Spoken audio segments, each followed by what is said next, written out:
Hello and welcome to VGA Podcast episode 86. It's Caleb and Alex back with you again. And Alex, it's been like a month since we did this. How you doing? I know, it's been a while. Good. Man, been busy. Really busy. Like we always say, right? Family stuff. Winter's over. We always say, oh, we're going to be more consistent. And then stuff happens. Yep. But we have a lot to talk about. I'm excited to kind of talk about all of it and get caught up because there's a lot to talk about. Yep. All right. Yeah. So today we're going to be talking about Daredevil Born Again. Season 2 started. So we have, I believe, 5 episodes of that to talk about. We're going to be talking about Monarch, Legacy of Monsters Season 2. I believe we have episodes 5 through 8 of that to talk about. And then we have the season finales of Jujutsu Kaisen Season 3 and Hell's Paradise Season 2 to talk about. And then I also finished watching Paradise Season 1, so we could talk about that as well. I don't know, have you watched Season 2 yet of that? I have, yeah. Okay. Yeah, I'm going to continue watching that and finish up Season 2 in the next coming weeks, so we could talk about that when I do. Okay, cool. Yeah, it just ended, I think, last week, Season 2, Sweet. so you'll be able to watch it all. Yeah. Cool, binge it, yes. Yes. And then we'll probably talk about what games we've been playing. I know you got Pragmata, which has been pretty fun and interesting, so we'll talk about that and some other stuff. So cool. Sweet, let's do it. Yeah, let's get into it. Let's start with Monarch, Season 2, episodes 5 through 8. So Alex, if you want to give us your scores for that and just an overall non-spoiler, your thoughts, and then we'll go into spoiler warnings after I give my thoughts. Okay. So let's see, episode 5. It's been a while, so we may need to I know. brush off. I think episode 5 was a terrible episode of fire. Not terrible, but well, kind of. If I remember correctly, I think I wrote like a 4 for episode 5. I think it was below average. I think was this when I texted you that I hate I Kate? think that was episode 6, or no, maybe it was 5. Maybe it was 5. 5 or 6. I don't know. I gave the next one a 4 as well. Episode 6 and 4. I think they were both. To be honest, I don't even remember a lot of it. To be quite honest, it kind of blends in. Yeah. But I wrote down 4s for those, and I remember being very irritated with the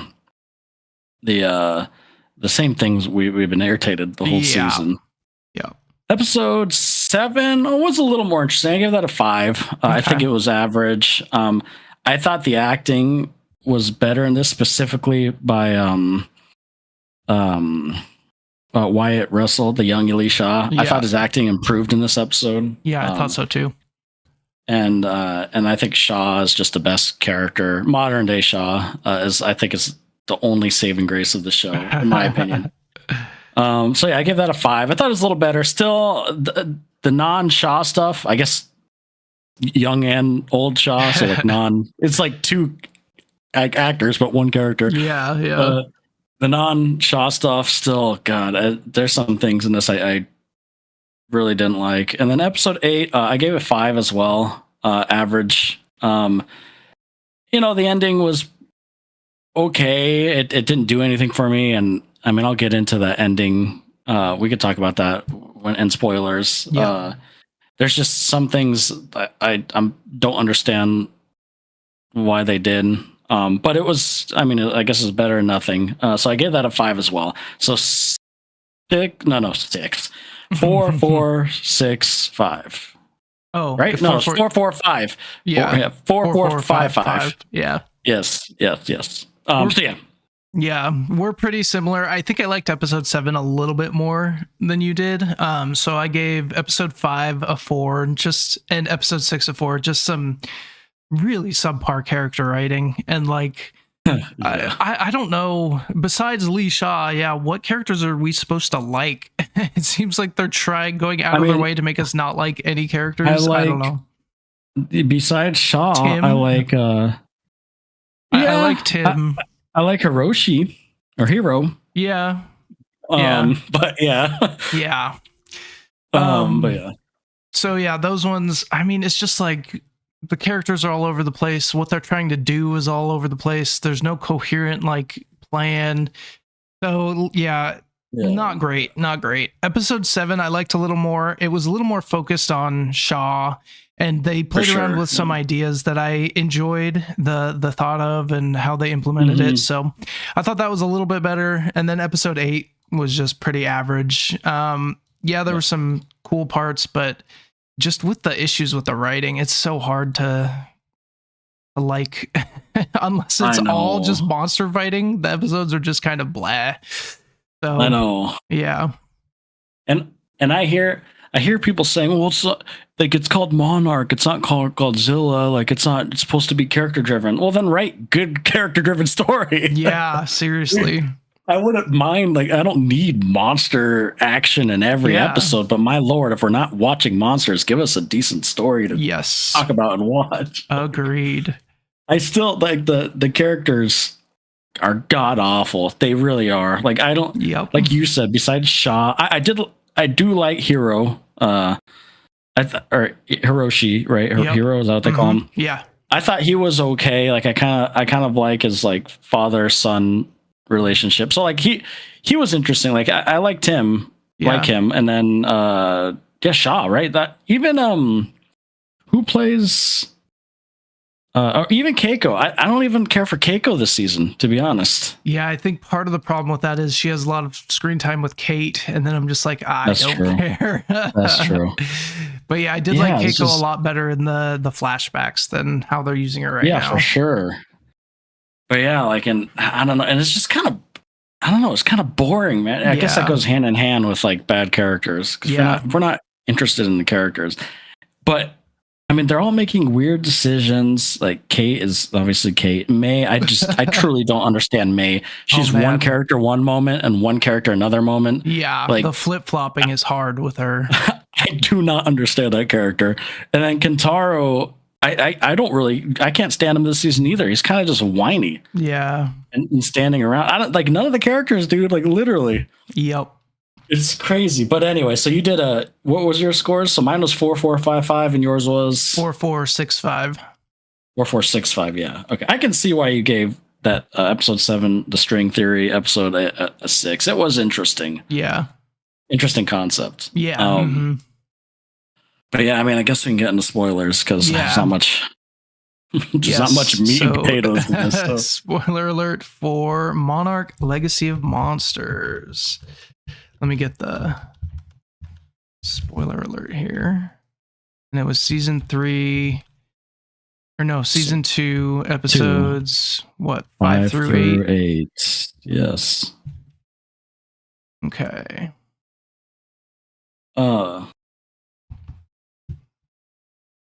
So episode 5 and 6. Oh god, dude, I just literally like, first and foremost, before I get to her pretty much killing her dad, I hate this storyline of how she could sense this. She has some connection. I absolutely hate it. Like when Shaw is saying, "Yeah, I'm bringing Godzilla like to fight," and they're all being like, "Oh, we need to put him back on migration path," and I could feel it. Like, "Oh, shut up! We don't want that in this." Like I was with Shaw. Like, yeah, the thing is, like, it's not earned at all. Why does she have this? No. What, like, did she get blasted by gamma radiation and now she can sense monsters? Like, it's not explained. It's not earned. It's just because she fell in the water at one point. Like, I don't get it. It's weird, and and it takes up 50% of these 4 episodes we've watched, where they're like jumping into the water and like taking readings, and that's And again, I know the actress who plays Kate was great in Shogun. Yep. I know she was. People might be mad at me, but oh my god, is she awful in this show? Yeah, it could be the writing. I don't know what it is, but she's awful. Granted, to be fair, everyone is, and even like Wyatt Russell. I mean, Shaw's okay. Yeah, old Shaw. Yeah. But like the scenes with like Keiko and Kate, it's like, God, I was watching it the other day, and I'm like, oh my god, this is just terrible. Yep. Like that. Yeah.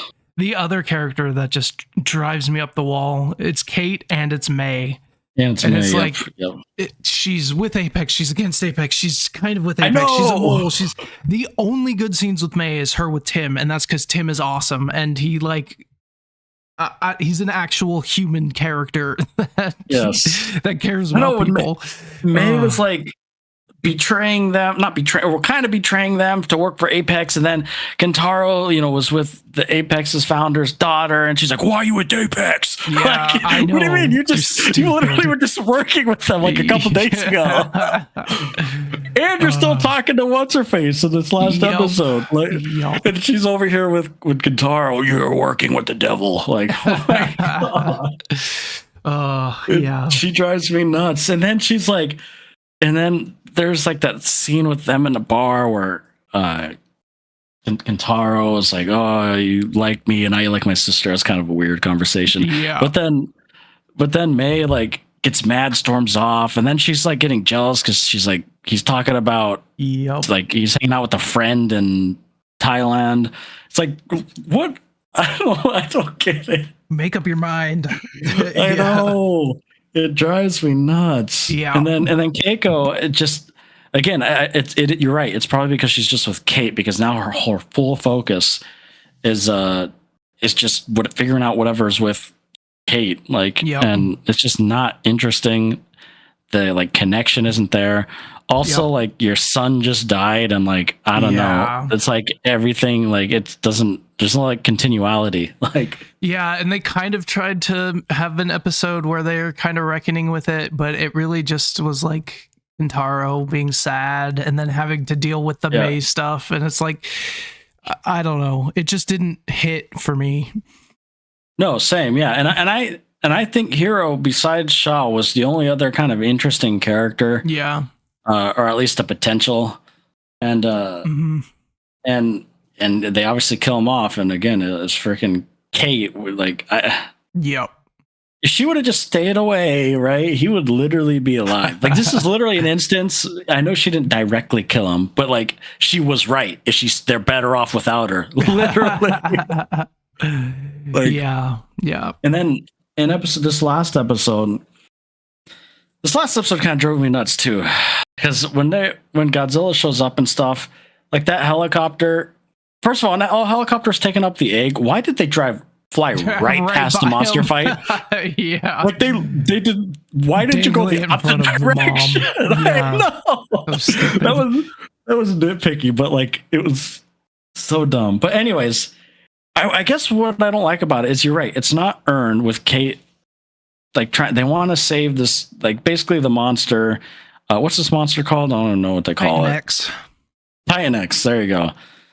This monster basically is on the beach and has an egg and is pretty much protecting its hive or whatever. Yep. And May and Kate, or not May, Kate and Keiko wanna save it and put it back on its migratory routes, and Shaw's like, no, screw that, we're bringing Godzilla. He's the king of monsters. And I'm like, I'm with Shaw. I don't want to see you move this thing to its migrating. We don't want to see that. Come on. And you're right though, it's not earned. If it was earned, I'd be like, okay, maybe I don't want anything to happen to this monster or anything. If there was I don't some care. kind of connection to the monster, or we know like why. Kong, right? Yeah. Like they do good with Kong with that. Like you kind of care about Kong. You don't want him to get injured and stuff. Yep. But yeah, with the Titan X, it's like, I don't care, just bring Godzilla. I want Godzilla to fight him. And then so while like it was cool seeing Godzilla, my issue is why in the world would you have their first fight be on a beach with nothing around for scale? Like there's no building. It's like just flat land. The way they filmed it, they didn't feel big. They didn't feel massive. It didn't feel epic.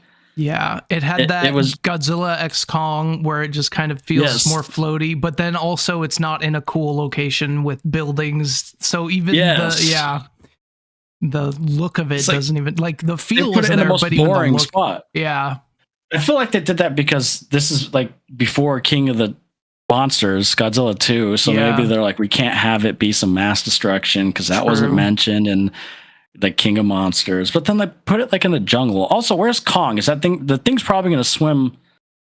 What are they? They have to get back to Skull Island or something, right? Yeah, or maybe back to the what's it called, Axis Mundi or something. Yeah, so maybe we're going to predict right now. What's going to happen is Monarch's going to bring the egg thing, or Apex was going to take the egg, but something's going to have to go. They're going to end up at Skull Island. Yeah, because we need Kong. Yep, and then they're going to fight on Skull Island and maybe Axis Mundi, and that way it's like it could still stay canon because no big city destruction, whatever. Yeah. And then Kong and Godzilla are going to fight this thing, and then they're not going to kill it. It's going to go back into Axis Mundi or whatever, and Kate and Keiko are like, oh, yay, now send Godzilla back or something. Watch it. I guarantee you it's going to be some like straightforward thing. But, I mean, if they make the fight with Kong cool, then I don't care. That's all. I want to see a cool fight. Yeah. But I got to admit, are you disappointed in, like, the action and stuff? That, like, I feel like season 1 had more action than this. It had more action, and it was more interesting action. Yeah, exactly. Like, I remember in that final, we'll see how the final fight is in I'm assuming the last episode. Yeah, but that fight at the end of season 1, I remember being awesome. I loved it. Yeah, and even like the parts in the snow with the giant, like, that was cool. Portal was cool, and that's right. That little snow kaiju, that thing was cool. That's true. Yeah. Yeah. We didn't have any. And that was like around this time too, like mid to late season. We got that. But this season, I mean, this is the first time I saw Godzilla. We saw more Titans. Yeah. We saw flashbacks with the Godzilla, with San Francisco. And then we saw some on Skull Island. A flying one. On the ship. Yeah. Yeah, that's right. Yeah, this one, it's literally been just Titan X, and I mean the little baby Titan X things. Yeah. One thing, I don't know, so that's Professor Suzuki or Dr. Suzuki or whatever. He was wearing like age makeup, right? Because it seemed kind of distracting to me. I don't know if you noticed that. But I did notice that, yes. Yeah. Yes, it didn't look like... It didn't look natural. That great. Yeah, I liked the character though. That's one character I didn't mind. Yeah, I didn't mind that character. And like I said, Shaw kind of talking to his younger self with the time stuff was interesting. And again, I thought, I'll give credit where credit's due. I did think Wyatt, the actor does young Shaw. I thought when he was looking I remember that specific scene, was looking over at Keiko and like wanting to save her. Yes, but, that was a powerful. Older Shaw's like, nah. And then it would literally sat on his face. I'm not like for a minute. Yep. I was like, all right, this is good. See, this is good. Mm-hmm. Like that was some good stuff. That was good acting. You could kind of see the pain in his face. Yeah, I liked that. Yep. So like that episode was, that was a better episode. I don't even remember what was going on in that episode with the other people. I don't know if there was. There was some other stuff. They like went to the shrine on that one island, and I think that's where they're doing the water testing and stuff. Oh, yeah, with the well or whatever. Mm-hmm, yeah. Oh yeah, that was terrible. Yeah, there's one thing this show does, which I think is like exemplified with May, where it's like they basically just like hand wave all of the science. It's like, oh, May, you have a code. We need the code. Give us the code. It's like, okay. I know the code. You're right. It's all code. It's like, how did you build this code? I need more time for the code. Again, nothing's earned. It's like, okay, she made this code. You're telling us that she's such a good programmer. She made this code, but like, it doesn't feel earned. I don't know. Yeah, I agree. And then with Kentaro, when he met that chick, that felt, I don't know. It just the whole little subplot feel weird to you? It just felt like out of left field for me. Like, and I didn't think. It took me like 2 episodes to figure out who that girl was, because I kept saying, oh, it's this person's daughter. It's this person's daughter. I'm like, wait, who is that person? Yeah. And then finally this recent episode, it's like, oh, it's the daughter of the Apex guy. I'm like, oh, okay, I get it now. And I didn't think she was acting good, so it has to be the dang writing. Yeah, because there's no way there's all this of these many actors. bad. Yeah, Yes. and I think because I thought her lines were terrible too. I think the only thing that saves Lee Shaw is that he's like the rogue. It's like perfect for Kurt Russell. It's like just an old guy who doesn't give he doesn't care at all and just does what he thinks is right, and that's perfect for him. Yep, I agree. You're right. That's why. You're right. It's almost like they tell him, like, yeah, you just do what you need to do. Yeah, just it's be like that. Yeah, because it's that character. But yeah, every other character, like with Kentaro, the girl, like that felt weird and awkward to me, and didn't feel a connection. And then Kentaro, like I said, he's just been. I don't know. Like at least he's kind of mourning his father, but he's not doing a good job acting it, at least, or the writing isn't doing good, I should say. Yep. But like, and Kay, I don't know, like him and Kay, I just don't feel the relationship. I just don't. Like, I just don't. I don't feel any of it, man. It's crazy because season 1. I don't remember being this negative about season 1. I know we hated like the Kate May relationship stuff and the love triangle with Kentaro and like some of that, but it wasn't as pervasive. I feel like it was like a few scenes that were like, okay, that was a little weird, but this is like the whole season of that. Yeah, exactly. Yeah. And you know what's funny is that we hated that love triangle thing, and they totally, besides that mention in the bar, I've like stopped that storyline. I feel like like there is no like romance between May and Kate, or even like there's nothing. They totally dropped that. But you're right. Yeah, this season's just. To be honest, I don't know if this even gets renewed for. I would be surprised if this got renewed for a 3rd season. Yeah, I feel like it's got to be expensive unless the last 2 episodes don't have a good monster fight and they're just trying to save money. Oh God, the only thing I could see saving this is like if they go into season 3, and I feel like they need to like. Maybe make that season leading up to King of the Monsters, or right after, or even during, like a separate, because there was a ton of kaiju that got released. So there has to be some side stories with these kaijus. Yeah. Like that would make it much more interesting. Yeah. Cause if they did it during that, right, like you could have a whole season with, it's expensive though. That's the thing. I don't know if they would like a show for them. Even after and seeing the effects, cause like, one part of the they can do flashbacks. One cool part of the first season was seeing like some of the after effects of like G-Day and like seeing it from Kate's point of view was cool. That's true. So getting that after that movie would be interesting too. I think you're right. Yeah, I think actually you're right. Do it after it because you could get flashbacks of different point of views. You're right. Yep. You're right. So I would set it after the fact. Yeah.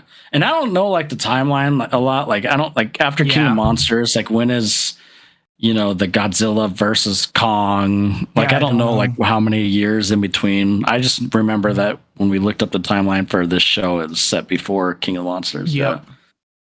So that's the only redeeming for if they got like a fresh coat of paint for season 3 and like a little time skip of the aftermath of that and some new characters and maybe, but I don't know, man. Yeah. It's a shame because I know. I like the idea of the show. Like, it sounds awesome. Yep, for sure. That's all I have, though. We have, what, 2 more episodes? Yep. So. Yep. All right. Let me update our spoiler. So next up, we're doing Daredevil Born Again. Born Again. Season 2. Episode 1. 2. What episodes? It's episodes 1 through 5, I think. Yes. Okay. Yeah. 1 through 5. Okay, so I'll go ahead and start on this one, and then we'll give our scores and a quick overview, and then give a spoiler warning before we go into spoilers. So for Daredevil Born Again Season 2, I've been enjoying this season. I thought it started off pretty good, and then has been building up and getting better, like each episode. So 1 and 2 were good. It had some cool action. But I feel like it really started to pick up like end of episode 3, getting into 4 and 5. Like from there on, it's been like really good acting, really cool shots, and like they did some like they've been doing some cool stuff with like flashbacks, and the way they edited it all together was really cool. And then just the ending of episode 5 got me really excited for what's to come. So I've been really enjoying this. As far as my scores, I was between like a 7 or an 8 for episodes 1 and 2. I think I'll go 7 for episodes 1 and 2. And then I think episode 3 was an 8. Episode 4 has definitely been my favorite. I was between, I think I'll give that one a 9. And then episode 5, for a different reason, and I think it's a little bit lower, I'll probably also give that one a 9, because that's the one where I really enjoyed. It felt a little more artsy, a little more like they were really focusing on the way the shots were composed and how some of those flashbacks, I thought it was a really well done, solid episode. So 7, 8, 9, 9. Okay. I'm pretty similar. I would say I like episode 1. I gave episode 1 an 8. Okay. I thought it was a good solid start. And then kind of like you said, it was a slow build after that. So I'll give episode 2 a 7, episode 3 an 8. So 8, 7, 8, and then I agree 9 and 9. I think 3, 4, and 5 altogether, like that slow build up, and I mean I think it's at a boiling point right now with the remake. So I this season, it's weird because this season has, I don't know, correct me if I'm wrong, but it seems like there's actually been like less action this season. It feels that way to me, for me at least. I agree. But like, it's not like unlike Monarch, it's not a bad thing because the character and the stories are interesting. Yes. And so I've actually been enjoying the build up because I have a feeling these last few episodes are going to go nuts. So I can't wait for, like, you're right, the way this last episode ended, I'm like, oh man, there's gonna be some stuff that's happened. Because man, for sure.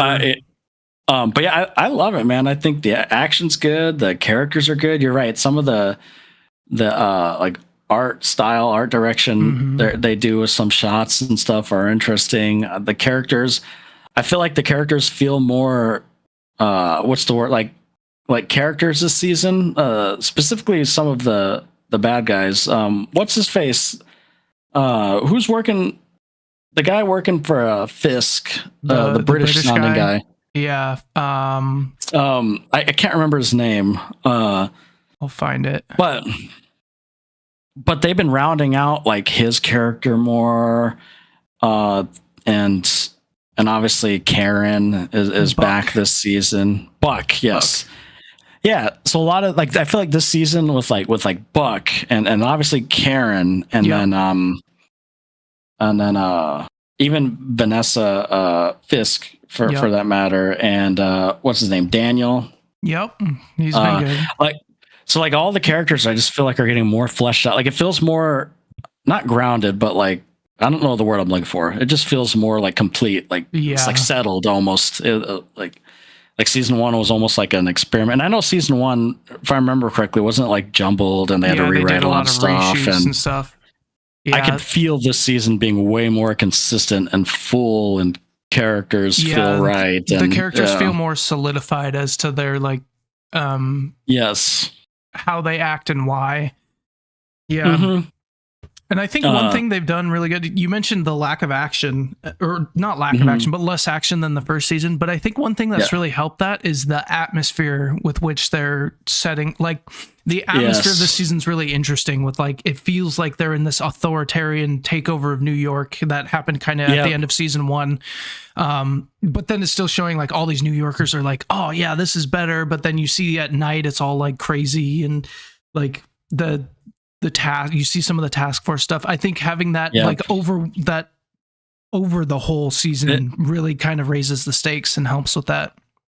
You're right though, because they do throughout the episodes, and this isn't a spoiler. They'll show like random scenes of the task force doing stuff. It reminds me of like a video game, like a Batman Arkham City or like something like in a good way. Yeah. So you're right, the atmosphere, and then there's even scenes like where Well, I'll talk more in spoilers, but yeah, I've been enjoying the season a lot, man. Yep. Like it's been good. I mean, this show as a whole, between the Netflix and going into here, I mean, it's pretty insane. I was reading, I think that episode we liked, episode 4. Mm-hmm. I think if I was reading correctly, that's the highest rated Marvel show episode ever. Like, I could see it. It was a good one. Yeah. It was really good. Granted, I mean, there's not been a lot of good Marvel shows. Yeah. But anyways, yeah, we can get into spoilers because there's some stuff I want to talk about. Yes, let's get into spoilers. So, spoiler alert for Daredevil Born Again, Season 2, Episodes 1 through 5. Yes. What was I going to say? Okay, so the first thing, so with episode 5, the most recent episode. Yep. When I was watching it, that scene where Fisk is talking to Vanessa and when she wakes up, dude, that was so awkward for me. But then, like, it obviously came together at the end. Like, I knew something was off. Yep. But like when I was watching it, I'm like, what? Like at first, I was like, this is weird. Is this supposed to be weird? Like, yeah. Like, because the way she was saying, like, I've never seen you like this, and like the acting felt weird. But then I'm like, wait, okay, there's something wrong. Like I knew. I think, but it was so awkward to watch. Yeah, I think with the like her asking for pineapple juice and liking it, that was the first hint of like, oh, there's something. Her brain has changed or something's off. Wrong. Yeah. And then he like yelled at the guy or the girl, the nurse. She's like, I've never seen you like this, and she was just saying weird stuff. Yep. But like it was supposed to be obviously, but it was just awkward to watch. Yeah. I'm like, oh, but I will say when she starts asking to tell her a story again, I was like, oh no, that was like heartbreaking. And it's interesting because they're not good people, but still the way just seeing how much he loves her, it's like, oh, that's sad. Which I think is a good. It shows it's a good show, like being able to feel for the bad guy like that. And I like, it's weird because like you're right. It's hard to explain because I like Fisk. I mean, as a character, the show obviously is an interesting character, but like I think Vanessa was like the only saving grace for him to want to be good. Yep. And even though she's not necessarily good either, but like that's only that calmed him down. Like, only thing that can temper his urges. Yep. And then obviously she's gone. but I thought there was one thing they did that I thought really set up for this last episode. I think it was in episode 4, maybe it was episode 5. But Vanessa's talk with the governor, I feel like that's when I was like, oh, that was dang, 4. 4, yeah. Yeah. Like having the governor basically be like, I do not trust Fisk, but I do trust you and Fisk. And like seeing how like that just set up the loss of her being such a big deal, and it like how crazy Fisk is going to be. I thought they set that up very well. And there was a scene in episode 4 where I actually thought someone's going to, when it was, I think it was towards the beginning when they're laying in bed, and then it's just like a simple scene. It was the beginning of episode 4, I believe, where they're laying in bed and they're like, okay, well, I'll see you later. Have a good day. And then like you see her, like they did a good shot. You probably don't remember it, but like you'd see Fisk through the mirror and she's sitting by the bed. And they kind of look at each other. It just felt very like, why are they like highlighting them saying bye and we'll see you at the end of the day kind of thing. They did a few things like when she had the red dress on, I felt like that was like they had a shot of her in it. That's and it seemed like foreshadowing for her dying. I don't know why, just the way they shot that, it seemed like, so they had a lot of that kind of stuff. And what I liked too about episode 4, episode 4 was so, and when I say there hasn't been a lot of action, when there has, man, it's freaking hit. Yeah. Like when Daredevil and Bullseye fight up in his apartment. Oh, dude, that was so awesome. So cool. Or even Bullseye at the beginning where he's in the diner. I love all the Bullseye parts. Everyone praises, Matt Murdock and Fisk, but the guy who plays Bullseye has been doing freaking amazing this season. I agree. Yep. Like he's been great. It's been so good. And it's interesting because like the way with episode 5, like you were saying, that kind of the artsy episode, but the way they integrated the flashbacks, number one, it's really cool that they made the flashbacks look like the Netflix show. Yeah, that is cool. I don't know if you noticed that. Like it literally felt like I was watching a different show. Like it's crazy what it make like the flashbacks, how different it looks from the Netflix show, because it'd go back and forth between that look and then how it looks now. I feel like it could have been really confusing if they didn't do it right, but they nailed it. Where as soon as it switched to a flashback, it changed the look, and you're immediately like, okay, we're in a flashback. Yep. And the way really cool. they first did the flashback when it had like the the widescreen bars kind of zoom out, I thought was kind of cool. I don't know if you noticed that. But anyways, the way they integrated like Foggy in it, and man, I miss Foggy, dude. I miss Foggy too. Foggy was this episode made me realize, God, how much like Foggy was almost like I feel like he was almost the heart of the show. Like it kind of showed like kind of how, I mean, it was kind of parallels, right? Like it showed how Vanessa is to Fisk. That's kind of how Foggy is to, but Matt Murdock is learning to use Foggy's good, like to forgive, and it's going to be the opposite for Fisk.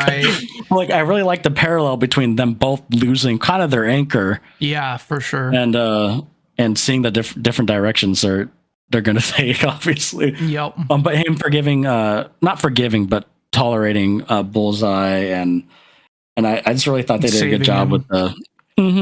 Yep. And I love how they brought back. This is such a little thing, but I just love how they brought back like Matt Murdock going to the church, because Daredevil feels like it just feels like you need church with Daredevil. It's a big part of his character for sure. Yeah, so it was nice. It's been nice seeing that church again. Yeah. And then the task force. So the task force. So how do you feel about task force? I like him, and I like. There's only like a couple task force characters that you kind of like know. Like the rest of them are just kind of bodies. But I think the two guys, specifically the main guy, I don't even know his name, I think he does a good job about being like that. God, I hate this dude. Yes, like he really does. Yeah, and like I said before, like just having that task force, it feels like they could always just show up and just start messing everything up and like taking people to like disappearing people, and it's this interesting thing overarching this whole season of just like it's almost suffocating. Or like they could be anywhere. That's a good way to put it. Yeah, because Matt is pretty much Matt's in hiding, right? Because he's pretty much from the task force, and then also Matt Murdock is in hiding because pretty much smartly, actually, I thought that was interesting. Fisk pretty much said, "Oh, he's our hero. We need to find him." So everyone's got to look it up for him. Yeah. So I really like, you're right, the suffocating, that's a good word, because he's in hiding. It almost feels like our characters, you're right, or it does feel suffocating. I feel like they can't walk anywhere. I feel like nighttime, it just feels dangerous around any corner. Like anything could happen. Like I don't know. It's been good. Oh, and that, sorry, what were you going to say? I was going to say, it's interesting how they do that with not only just like Matt and Karen, but like even characters I didn't think I would care about, like Daniel. I feel like they've made me care about, and also like, especially this last episode, like showed how in danger they are just being around Fisk. Like him driving Buck and just like thinking he's going to get killed. That was pretty tense. And I wasn't sure if Buck was going to kill him or do something else. And it's been, I love how Buck went along with it too. He's like, I didn't make this kid sweat. But it's interesting because you're right. Like it's when you can make like bad guy, like Buck, for example, is terrifying. This dude's like an assassin. Yes. Like, but the fact that he gets scared of like Fisk is like, when you have like these terrifying people that are terrified of Fisk, that makes Fisk even scarier. It's like, for sure. They do a very good job about like the hierarchy and the fear of like building that up. Yep. And so the only thing I will say, so with that Buck, and that was the last episode, right? Buck and Daniel. I for sure thought it was going to be that BB girl. Me too. In that trunk. Who was and I thought he was going to be like, I don't know. Yeah. But I thought he was going to be like, you need to, if you prove me, then you either kill her or I kill you kind of thing. That's exactly what I thought was going to happen too. Yep. And I thought that would have been so interesting. I was kind of like anticipating it. I'm like, oh, what is he going to do? But then it didn't end up being it. And I was a little disappointed in that, to be honest. Yeah. I wonder if something like that'll be more for the later episodes. But yeah, I was Tell me that wouldn't have that. been freaking interesting. Like, oh man. Like, yeah.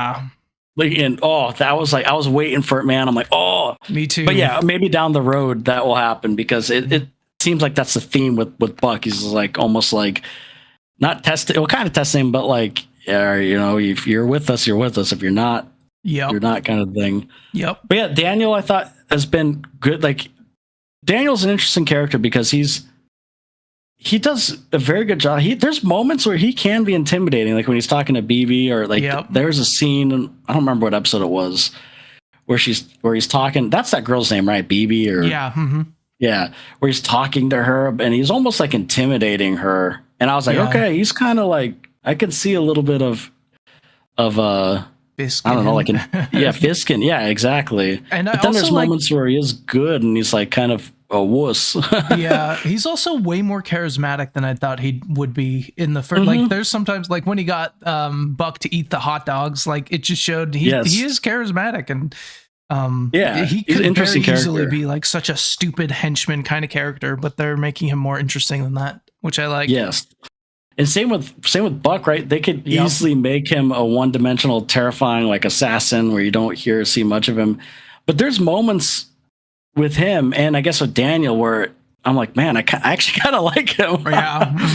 Like, why do I like him? He's a killer. Yeah. But again, this show does a good job. You're right, with like making you freaking like some of these bad guys, except for the task force. We hate them. They don't want you to like them. No. There's not even a hint of like, oh, the task force are good. Nope. Yep. One thing they kind of went away from, though, which I thought they would lean in more to, is that psychiatrist lady. We haven't really seen her the last few episodes, and she kind of only just is like basically green lighting some of the task force arrests, but I thought she would be doing more. Yeah. So I wanted to just going away from that. I'm okay with it. Her character is never interesting to me, to be honest. Yeah. I kind of agree. And maybe, you know, them having full control this season, they're slowly just writing her out. Yep. What I'm interested in too, we haven't seen too much more of is Shaggy, his character with his people. Yeah. I like that casting because in order to have someone that Fisk answers to, he has to be like pretty unhinged, and that actor can freaking pull it off. Yeah, I agree. He's having fun with it too. I like him too. Yeah. And but we haven't seen him. I think it's been a couple episodes, but I'm curious where that goes. Yeah. Especially with Fisk going full unhinged. Yeah. So there's that, and then also that scene, one of the episodes with some action was that scene when they pretty much said screw it, we're gonna go on the offense. Matt and Karen, and they go save those people in the jail, or in that camp or whatever. And seeing the swordsman guy fight was pretty freaking awesome. Him and Daredevil, was cool. That was probably one of my favorite action scenes so far this season. I agree. Like, that was fun. Yeah, and I wish the swordsman guy stayed and was helping him. I wish, because he's fun to watch fight. He is, like his fight style. Yep, and the actor is fun too. Yeah, that was good character. Yeah, so there's so much. So how do you feel about the they kind of have a little subplot with the little girl taking over the white tiger thing. So how do you feel about that little subplot? Yeah, I was kind of surprised. Not little girl, but the daughter, teenager. Yeah. I thought that would be more in the future, setting up for future stuff. I was kind of surprised that they had her do that, but what they've had her do so far seemed like, I think, has been fine. Like, just getting that thing to BB. But I'm curious what else she's going to do, or if it's going to be like she doesn't have much to do until she grows up a little bit more. But I was going to say, there's no way they like put her in a suit or anything now, right? Right. I don't see that happening. No. But like, I agree. Like when she was she pretty much was at the facility too when they were breaking them out, and Karen saw her. She's like, "Look, I mean, I want to buy ants in there. I want to freaking help you too. What other choice do you have?" Kind of thing. So like she definitely has that like she has a reason to want to do this, so that's good. Exactly. It's the very typical like Marvel building up a future character thing. Yep. But they're not doing it bad. Like it's not distracting anything, because it could be distracting or annoying. Yeah, for sure. But they're not like focusing so much on her where it's taken away from Matt or anything. And and then what was I? Oh, so one of my only, that's not even a complaint. It's just something I noticed. So episode 4 ended with that fight was pretty cool too, with Fisk doing a boxing match. Which, like, one thing I will say, it seems like a horrible idea for a politician to do a boxing match and like beat up unless you're like super humble about it and like, oh, the other guy did so good. Like, you want to be liked. No, and you're a politician. You want to be liked by everybody. But I guess it plays into his strong guy persona. He just wailed on that guy. I want a mayor who's strong. America. But that was a good fight.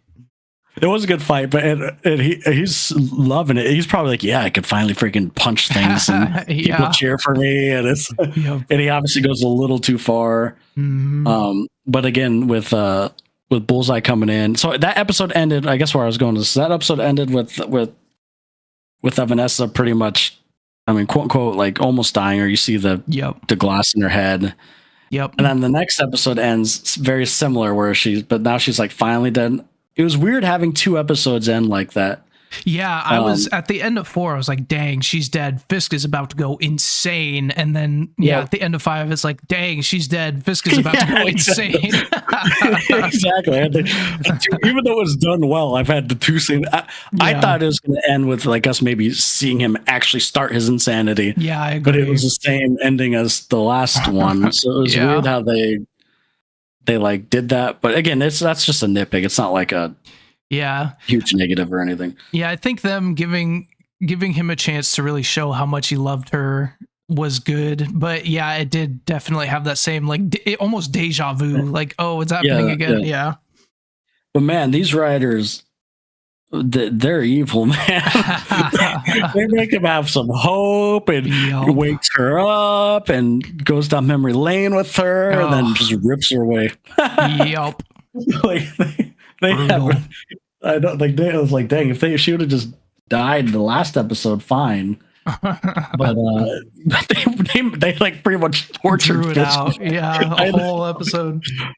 Which they did it good. Like you said, those flashbacks are so good. Yep. Oh, the way it was filmed. Oh, it was. These last 2 episodes have been great. Speaking of the flashbacks, this is just a really small thing, but that Wesley character, I forget, did he die or why is he not? I think so. He was definitely in the original show. I don't remember what happened to him. Yeah, but every time I see him, I think he's gonna have a British accent, and then he doesn't, and it's so weird. It's just a small thing. But yeah, no, I'm digging it, man. And I again with Foggy in that last episode, like, just is it just me? Like those actors, they have some chemistry. Those. Like they just go so good off of each other. Like what were they when they're sitting in their office just talking about? What I could watch a whole episode of that. Yep. Yeah, them just talking about feet and stuff. Yep. Like it was so good. It seriously made me wish like Foggy was still around. I know. Yep. But no, I'm digging it. I think there's 3 more episodes left. I think there's only gonna be 8 episodes this season. And I think we said it at the end of last season. Like last season was good, but it definitely felt like scattered. And I think we were pretty hopeful that the showrunners of that having full control over the whole thing and not having this like having to piece together something, they would do a really good job. And I think that's showing. So I'm happy with that. Yeah, same. Exactly. It's consistent. It feels like grounded in the characters. They feel more full and they feel. Oh, sorry, one second. One second.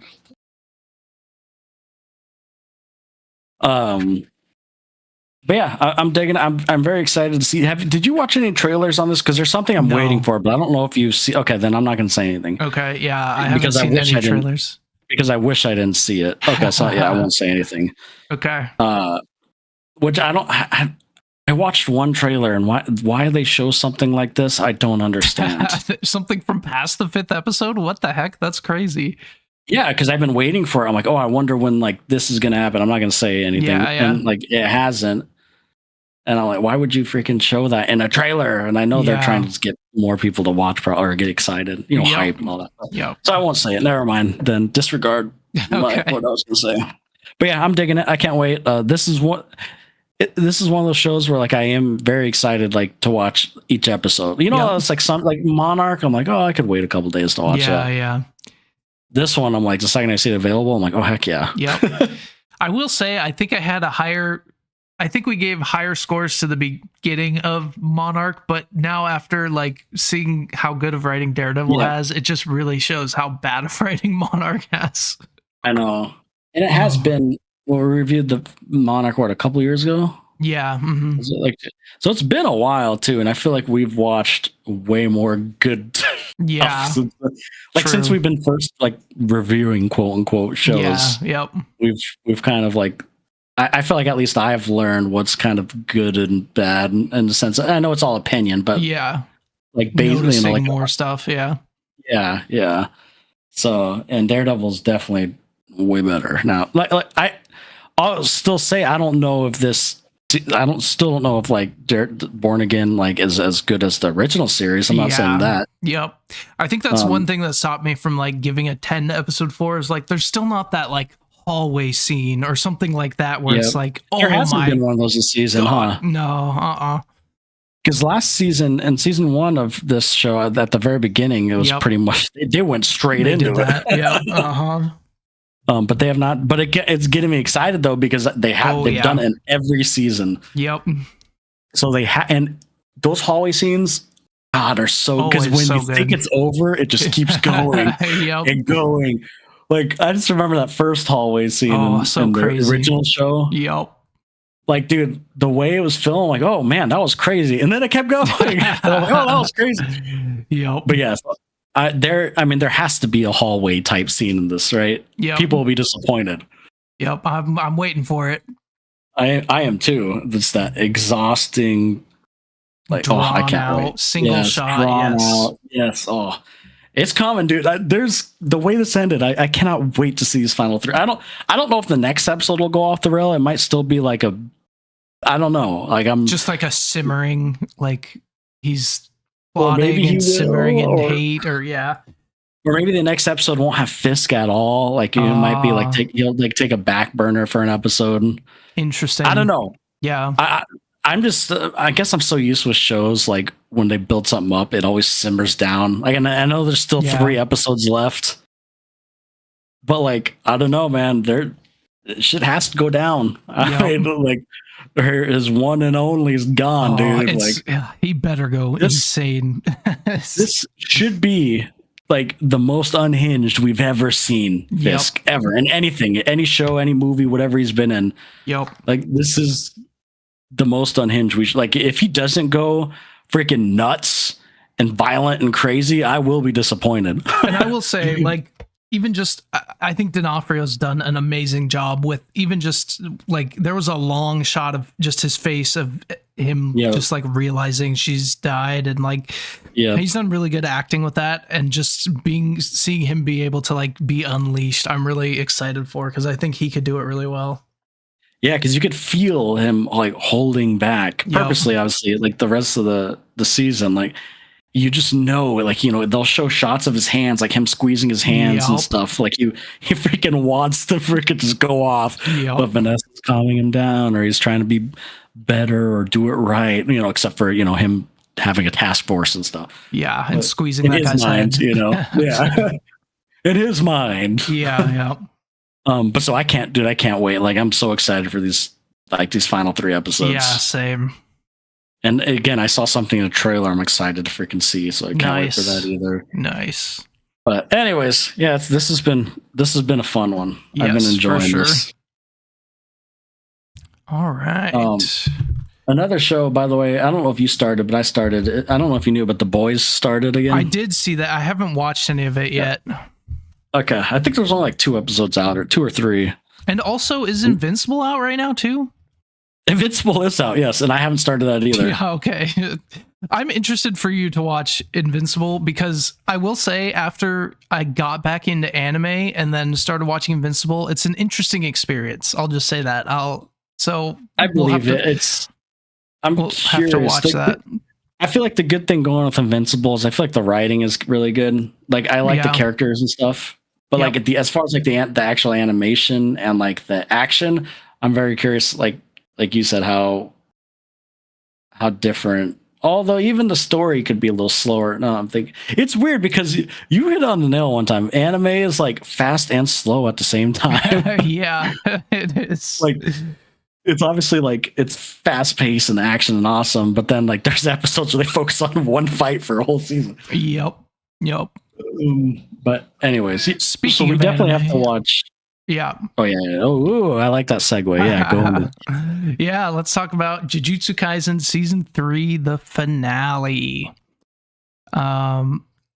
So yeah, I want to go back and rewatch this in English too because I feel like there's just so much to watch, and this is an episode I'm definitely going to rewatch. But I'll let you go ahead and start. I think we're gonna have the same scores on this one, but go ahead and give us your score and your initial thoughts on the finale of season 3 of Jujutsu Kaisen.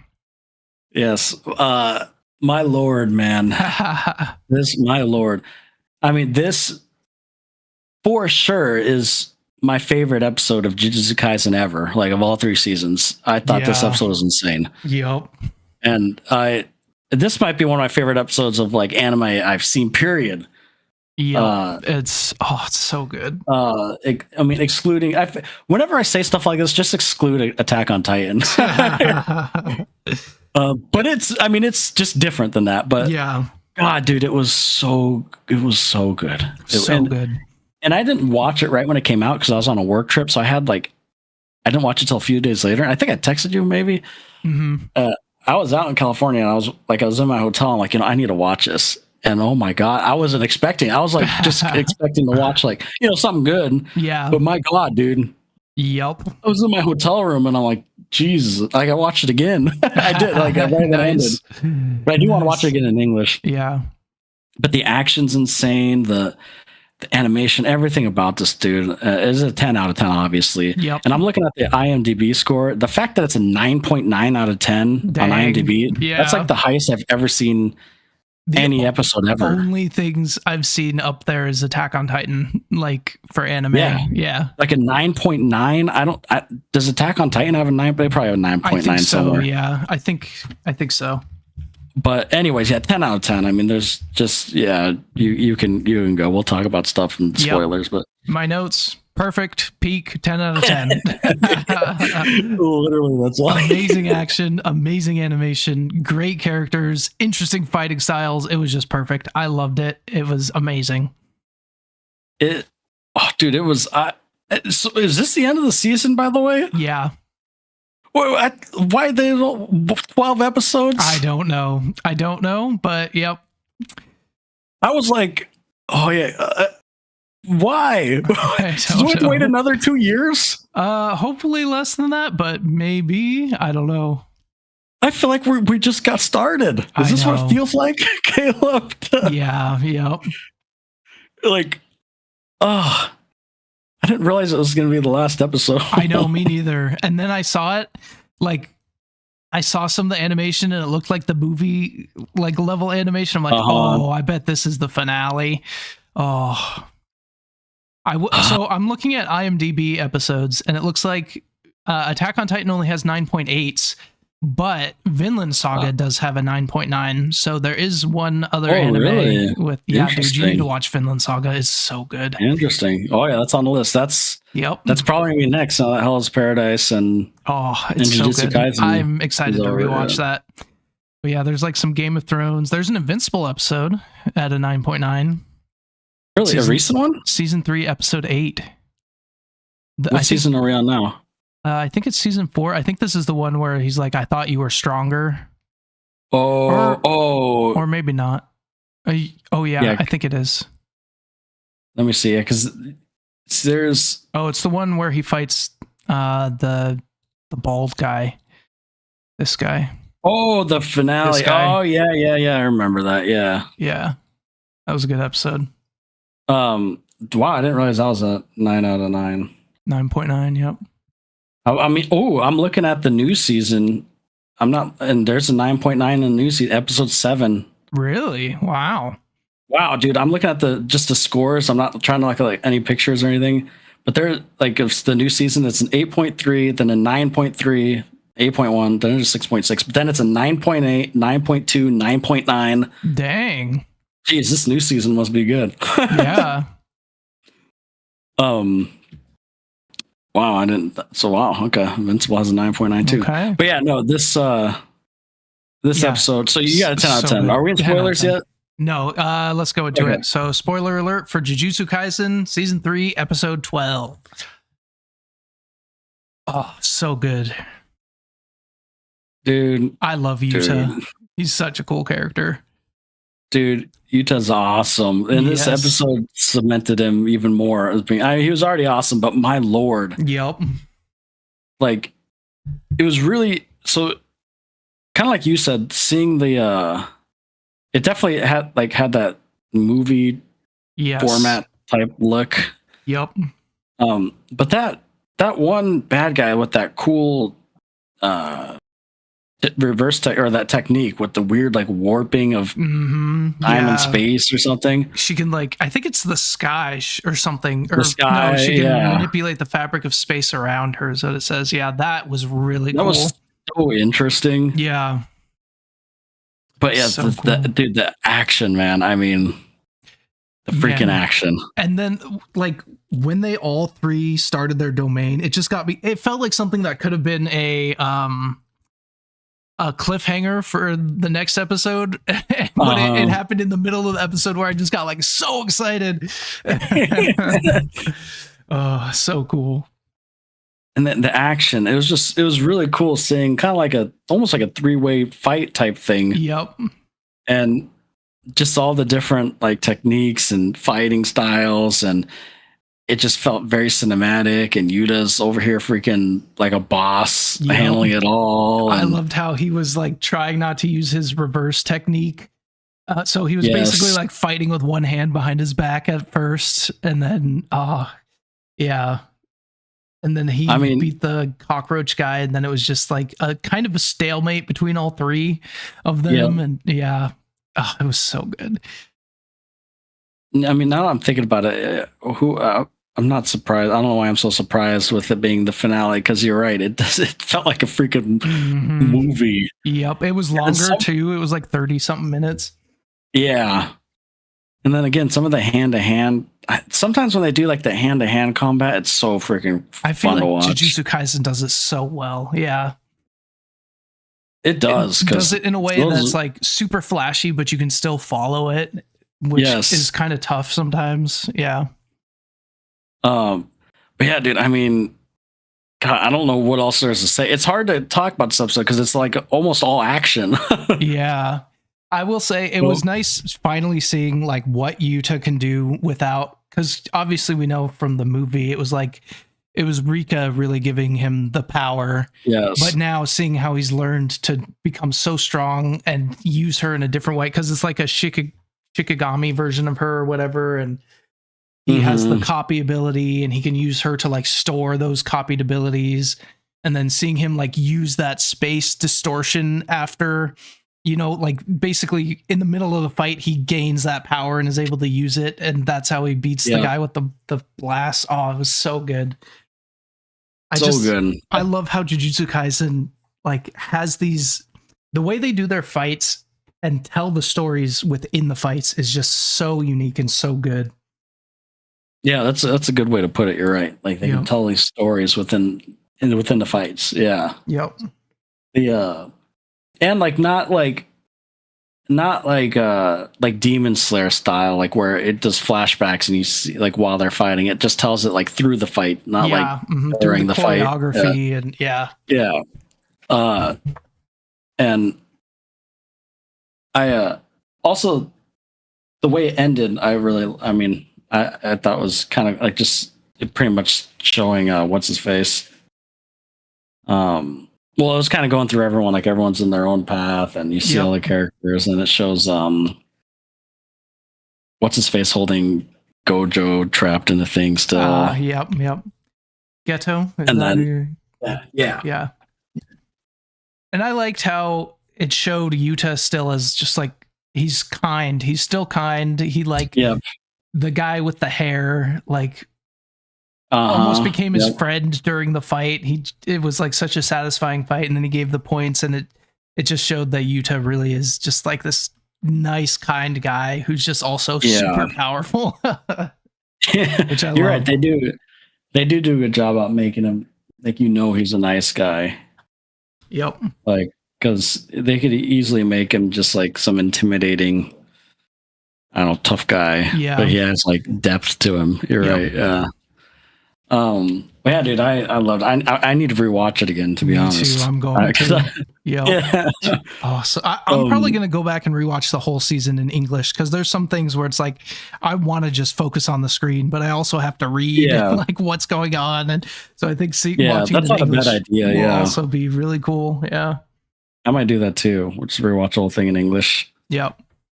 Yeah, man, I don't love that it was the final episode. I literally feel like we're just getting started. I'm like, man, Yep. I think I don't like it because it's like I feel like I'm in the middle of it.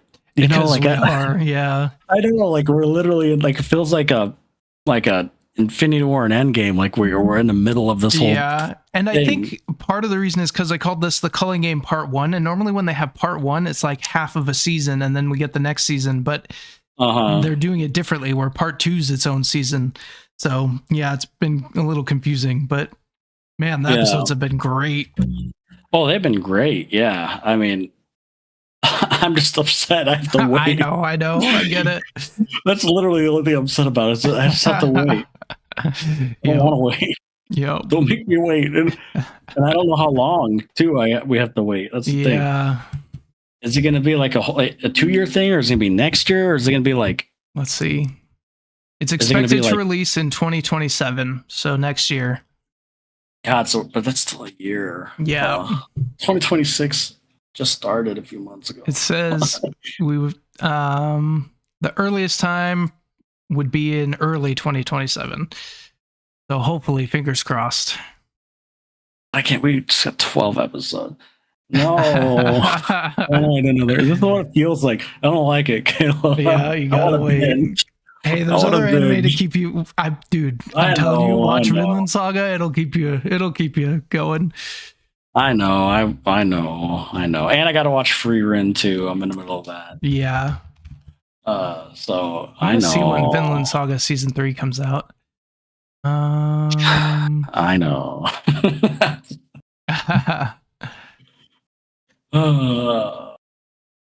Okay, it's not confirmed yet when it's coming out, so we don't know. Yeah. Now we just gotta wait, but we can go rewatch it. That's what I'm gonna do. I'll definitely rewatch it before the next season comes out for sure. The whole thing, not even just the season. True.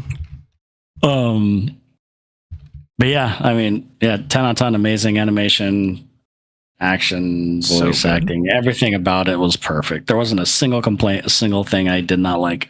Yep, agreed. It was literally the definition of a perfect episode for me. Yep. So good. All right. Well, let's move on to another finale, I believe. Yes. Hell's Paradise, season 2, episode 12. Yes. So I'll go ahead and start on this one. I like this episode, and I feel like it has a tough spot of following that Jujutsu Kaisen episode. I watched it like the next day, I think, after I watched the finale, but I still think it was a really great episode.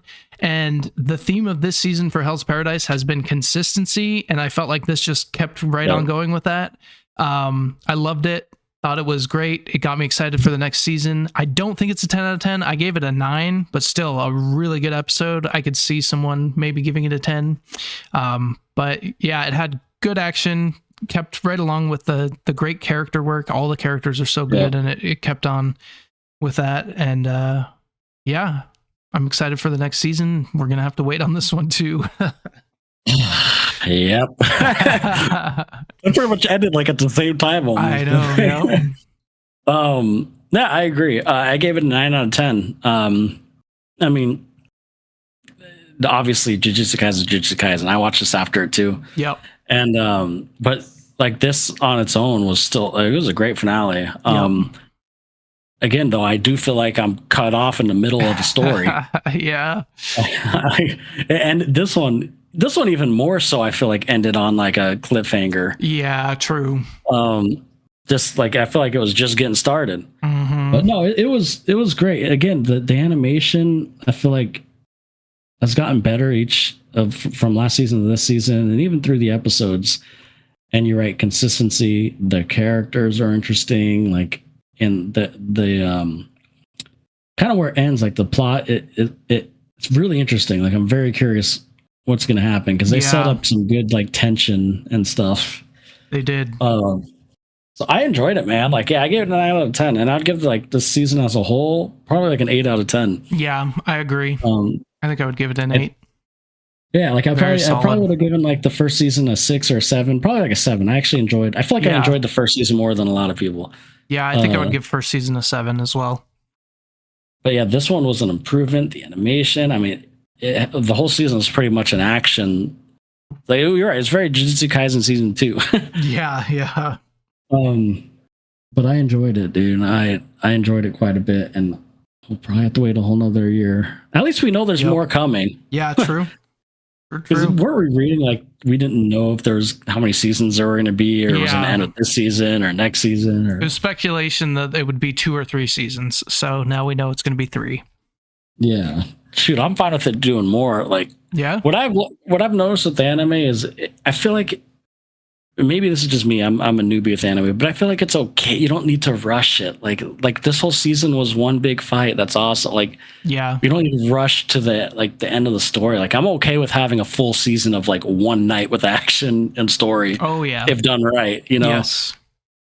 There are definitely anime that go on a little too long, but there are also some that you just wish had more to it. So yeah, it's nice taking its time when it's good like this. Yep. Because they could have I feel like they could have easily made this season like 2 episodes. Yeah. Like, you know, like if it was like a normal, like non-anime, like a normal Invincible type show, I guess. Yeah. Like they would have condensed all this action into like a couple episodes, I feel like, not a whole season. I agree. Definitely could have done that. But anyways, yeah, we can get into spoilers. Yeah, yes. 9 out of 10. Yep, 9. Okay, so spoiler alert for Hell's Paradise. Spoiler alert for Hell's Paradise season 2, episode 12. Oh. Let's see. So yeah, I really like how they build the tension, like with those people coming in, pretty much saying, "Get out of my way," or you know, like I'm ordered to kill whoever is in. Tries to stop us from killing the prisoners. Yeah, and this has been like built up for basically the whole season. Like we knew they were coming, but then we didn't see them for a while. So seeing them finally get there is very interesting. Yeah, that was really cool, and I like just the tension. It's like, what are they going to do? Like they're kind of friends now with these prisoners, and I don't know. It's just it's a good. Yeah, because at one point there's like one of the Simon sees Sagiri or someone, and then they're like all happy, but then realize that they're with like the criminals, and it's like, oh man, what do we do now? So yeah. And then also with Gabby Maru, it was kind of interesting that him kind of poking himself with that flower thing. Oh yeah. So he kind of is part of. I don't know, like I'm very curious where that goes because now obviously he has the regeneration and stuff. Yep, similar with Chobe. Yeah. So like, is it gonna take him over? Is he gonna learn to wield it and be some ultra powerful dude? Probably that's gonna be it. Yeah, probably. And I'm totally okay with that. Yep. And then it ended with Zujin's head becoming this huge like monster thing when it fused with the other thing. And so that it's going to be interesting to start the next season, because it does really feel like it's building up for another finale and it's just going to kick off the season with that. Like, I'm interested where they go. Yeah. And then you have like the whole thing of them trying to go to the mainland and take over all of the world, basically. There's a lot of things they're setting up that I'm interested to see. That's what I mean. Like this, you're right. Like, is the first episode in the next season going to feel like a finale? Yeah. It's obviously, I know this episode was titled like endings and beginnings, so like they'll have their thing, but there has to be something else. I mean, unless it's just another big fight for a whole season, which I'm okay with. Yeah, that could be. Yeah. But yeah, no, man, I was pleasantly surprised with this season. Yep. Yeah, it was good. It was very consistent. Yeah, I enjoyed it, and I don't hear a lot of people talking about this one. No, this one does not get as much views as like Jujutsu Kaisen. Yeah. I mean, I'm not saying it's like as good as Jujutsu Kaisen, but like it's still a freaking good show, I think. Yeah, for sure. So I wonder why it hasn't like taken off. Like, how long did it take like Demon Slayer to take off? I don't really know, because that was what kind of got me back into anime. So I feel like, yeah, it was already pretty big when I started watching it. Yeah. Interesting. But anyways, yeah, no, that's all I got. It was a great season, great finale, consistency, characters are good, action improvement was great, and I can't wait for the next season. Yeah, definitely. All right. So yeah, now this ended, now Jujutsu Kaisen ended. Yep. Hold on real quick. Avia, I need to go. Yeah, you're good. Spider for Avia. Hold on. Yep.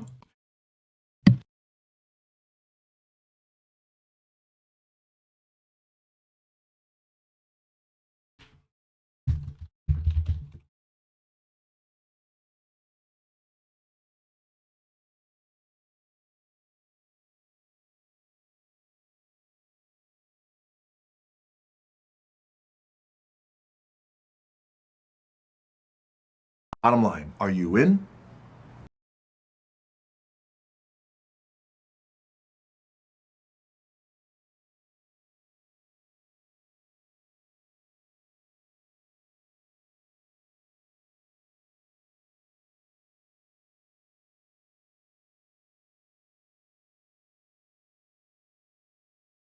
Oh my gosh, that was the tiniest little freaking spider. But it was a spider. Yes, gotta kill it. Yes, I killed it. I was gonna say, I don't know if you're one of those people. No, bring it outside. No, I killed that thing. Yeah, I'm the same way. Tiffany, I hate spiders. Likes saving it, but yeah, no. No, not spiders. Some things I'll save. No spider. Typically, the cats get it, and then that's just like, okay, you guys can just eat it. Let nature take its course. Yeah. Oh, so then we need to watch The Boys and Invincible. Yep. Agreed. The Boys, I think there's only. Let me look. There's only 2 or 3 episodes. I started that. I watched the first episode. Okay. I think I started the second episode too. So maybe there's 3 episodes. 5? Yes, the final season. Yeah, I think there's 2 out, or maybe 3. There might be 3 no, there's out. 3. Yeah. There's 3 out. Yeah. Okay. I watched the first episode. Okay. So on the second one. So we should watch that, and then obviously Invincible. Yep. Which I didn't even realize there were 7 out. Jeez, yeah. And then I'm gonna try and watch Paradise. With those 2 episodes, I might not be able to get all of it until a few weeks, but yeah. Let's talk about the first season of Paradise, because I finished that this week. Oh yeah, let's talk about it. Yeah. I'm very curious to your thoughts. Yeah. Yeah, I really enjoyed it. I thought it was really cool. It was really well done. They did a good job of like, kind of similar with Daredevil that we talked about, like incorporating the flashbacks and kind of keeping you in the dark on some things and then bring it out throughout the whole season. Yeah. I'll probably just put this up. We're going to be talking about spoilers for Paradise season 1. So Yeah. spoiler alert for that. There was one episode, I think it was 7. The episode where and it was actually more like 2 episodes, I think, where Xavier just kind of is like done and is going after Sinatra, and like he puts the message in the sky and then like freaks them out by shooting the fireworks at it. It was like, dang, Xavier is competent. He's scary when he wants to be. Like, it was just so well done. And like, isn't he a good protagonist? He really is. Yeah. Yeah. The actor who plays him does such a good job in that role. And then like the flashbacks with the president was great. Oh yeah, yes. I liked how Cyclops. Yes, Cyclops. I like how you didn't give me any information and was just like, watch it, and I feel like that elevated it for me, because it was just like, I knew nothing. It was so interesting. I watched the first episode. I'm like, okay, I have to watch more. And then it just slowly unfolded what happened, why they're underground, and who's really in control. And now season 2, there's like people outside and you're going to have to go find them. Your wife might be alive. It's like, there's so many good hooks. I really, really liked it. Yeah, it does such a good job about like hooking you. Like you might get some answers, but you're like, wait a second. Then it opens up something new or shows you something different, or like you solve one thing, and then boom, there's a whole nother thing. Like, oh, yep. Sinatra, she has her hands in everything. And Sinatra is interesting. Yeah, she's an interesting character. And I also, it was interesting because like with the Billy stuff, it was really good how they like made you like him at first, and then it made you doubt if you could trust him, and then you like him again, and then he's dead. It's like, dang, they really just like the whole roller coaster there. What's her face is freaking crazy. Yeah, that lady who just wants a wee. Jeez, she'll do anything for a wee. Jane. Yeah. Jane's freaking psycho, man. Yeah. But no, trust me, I agree. In season 2, like it ended, and season 2 is just as good, if not better. Nice. That's good to hear. Because sometimes I feel like it's a one-hit wonder, but no, it's just as good. Season 2 it's different, but like, yeah, I can imagine. I don't want to say anything. It just expands more, and it's really interesting. I'm very curious. I'm trying not to say too much because you haven't seen season 2, but I'm very curious what your thoughts will be on second season. Yeah, I'm excited to watch it. Yeah, I think one of my favorite things about the show is, like, you're right, the flashbacks. They do. This show is one of the best shows I've seen that incorporate like the flashback to tie into the current storyline. Like, they do such a good job about just making the flashbacks important, not just like it's building the characters and moving the story forward at the same time. They do a good job of keeping the mystery, like, without it feeling like, I don't know how to explain it. There's sometimes where there's like a mystery box and you're like, okay, they just have that. It's like a MacGuffin. They have to go do something and we don't fully know. But this is like the whole world was a mystery box and it's slowly expanding. Like they could have just been like, okay, a tsunami destroyed the whole world and now we're in this thing. It's like, oh, okay, that's interesting, but it's not as interesting as slowly finding that out over a season. And they did that really, really well. Yeah, exactly. I agree. And like the storylines, I kind of like how each episode, and Lost kind of did this. It kind of reminded me of Lost a little bit that way. Yeah. Like you'll see every character every episode, but they really focus on like one character, like in the flashbacks and stuff. Like an episode, like Sinatra has her episode, which I thought like her flashback with like her kid dying and stuff was that was hard to freaking watch. Yup, for sure. Then there was like a Billy episode. Yeah, Billy episode. Yeah, and then obviously a lot with the president Xavier and the president. Yeah, and then like what I like about it is they show like, well, never mind. I'm not gonna say anything because I don't want to see if I'm mixing. I don't know if I'm mixing seasons. Well, just that kind of reminded me. I liked how there were some scenes that we saw like 4 times, but all from a different perspective, and it like opened up new information each time, which is, I feel like that's kind of tough to do. That's similar to what I was going to say. I like how they show different perspectives for like, you know, things like the world ending and all this stuff, like different perspective of scenes. Yeah. Like you said, like of the same scene.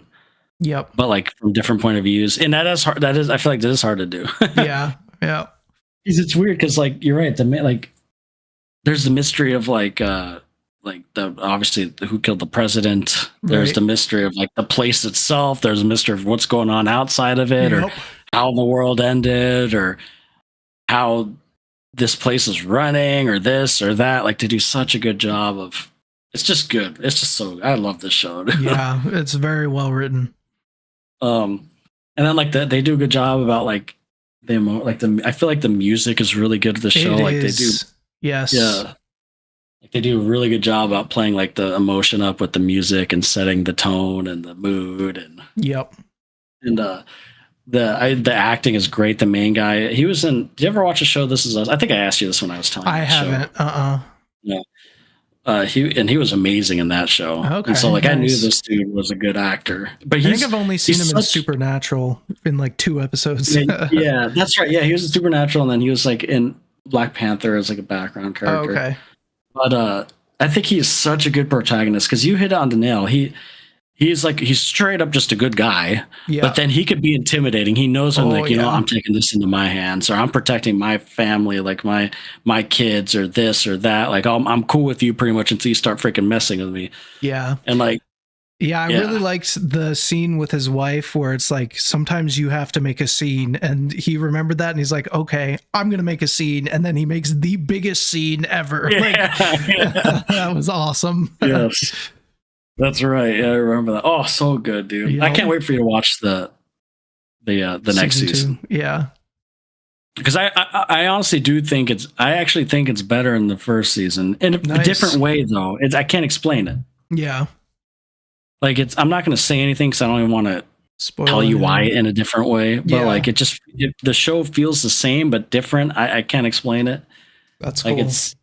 It's just as good, if not better, in different ways. But then like season 1 is still so good, so I don't know if I'd call it better. It's just different, but it's the same. I can't explain. Just freaking watch it. Yeah, I'm gonna watch it for sure. Very good recommendation. Thank you for that. Yes. Oh yeah. I knew you'd like it, and I don't know why I didn't tell you about it earlier. My dad told me about it. I think I told you. Yeah. And he told me about it when it was after the first season ended. So Kara and I binged. Kara actually really likes the show too. That's another thing. I feel like this show is I feel like this is a good show for like a lot of different people could like this show. Yeah. Yep. Because it has all that drama and the characters, but then it has a sci-fi kind of aspect to it. Yeah, and the end of the world. Yeah. Yeah, and then like the end of the world and kind of procedural. Procedural and like action thriller at some points. Yeah. Yes. It's like it has like almost something for everybody. And like, I don't know. So like Carrie even likes the show, and there's very few shows we like the same amount together. Yeah. And this is one of them. So that's awesome. Yeah. I actually did get her to watch Daredevil. She likes Daredevil too, actually. Yeah, I know. I remember that because she's really annoyed with how Kingpin talks, right? I remember you talking about that. Yeah, she hates him talking like this. She's like, he needs a cough drop or something. I'm like, that's just his character. That's funny. But yeah, she likes that. But I think it's because she likes the it's because it's a fly avia. Sorry, my daughter's down here. You know, a spider would get rid of that fly. That's funny. She ran to the other part of the basement. Like, there's a bee. I'm like, it's a fly. But she got stung by a bee once last year in her eye.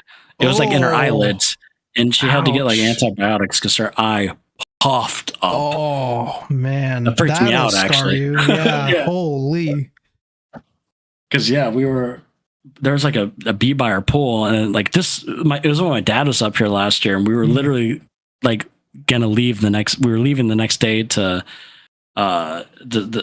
let's call it, it's an island out here in the Great Lake. And anyways, she got stung by a bee. I'm like, you're fine, where? And then like it was just a little red dot on her eyelid. Yeah. Because she was screaming pretty hard. I'm like, oh, it's a bee sting, okay. But then the next day, like she was fine, like we iced it. But that next day, she woke up and her eye, it looked like she freaking like a different person. Oh man, that's crazy. So yeah, she's terrified of bees. Yeah, I can imagine. Screaming. I don't blame her. Jeez. I don't either. Because, ow! Like out of all places, the eyelid. Oh yeah. Jeez. But yeah, that terrified because she was perfectly fine, and then the next morning, like dude, her freaking half her face looked like it was swollen. Oh. And of course, we were leaving like for a few days for a trip, so we did end up like taking her to the doctor. She got antibiotics. We're still able to go on the trip, but like it still freaked me out. I'm like, oh my God. For sure. I've never seen that before. Jeez.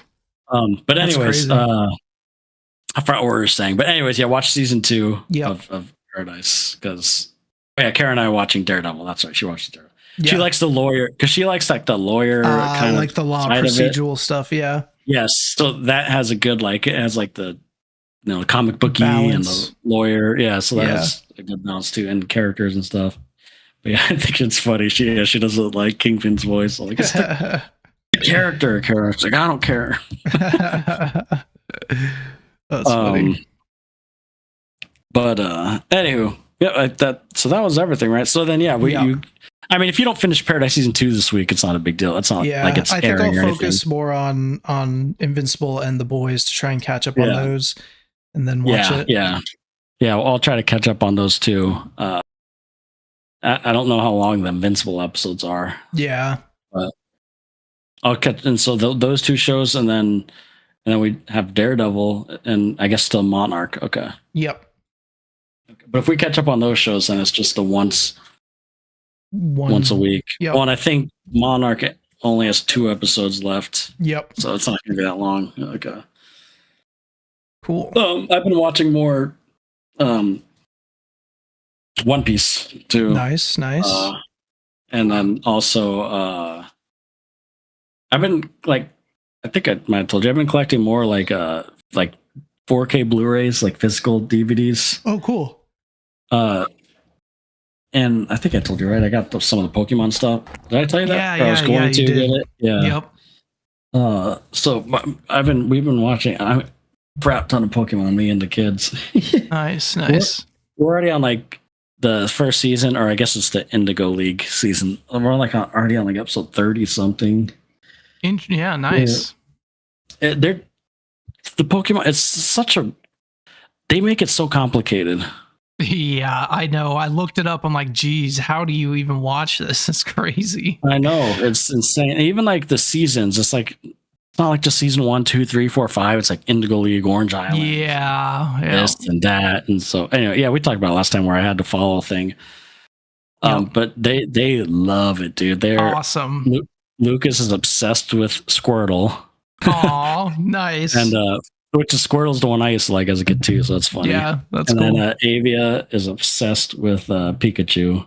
Nice. Yep. And makes sense. She liked what's it? Butterfree. Oh, bye Butterfree. Oh, yes. Oh, I'm not joking. So this last Saturday, so a couple days ago. This is a proud dad moment too. Everyone else went to bed, and Avia wasn't tired. It's like, okay, we'll watch some Pokemon. So me and Avia watched. She stayed up maybe until like 11:30. Wow. We literally watched like 3 hours of Pokemon, just Nice. like at night on a Saturday night. That's awesome. And like she's like legit watching. You know, she's not like playing and doing other stuff. Yeah. And that Butterfree episode came on. Oh, and so sad. She was like, no Butterfree. Like she was legit sad. That episode like scarred me. I still remember the name of that episode because it's so sad. She thought so too because she loved Butterfree. Oh yeah, she loved it. And then it would show. Oh, dude, yes, it was showing like the flashbacks of Butterfree, and we were like, oh, yep. So she was sad about that. And then there's some of these episodes I totally like forgot about, like them going like fighting when they go to the ghost town. What's it called? Lavender Town. Yeah, when they go to Lavender Town to find the ghost and to defeat that creepy, I forgot her name, Amanda or something, the one with the doll. Sabrina, yes, with the Yeah, doll. that's a good There's a lot of episode. stuff I forgot. Yeah, so she thought that was creepy.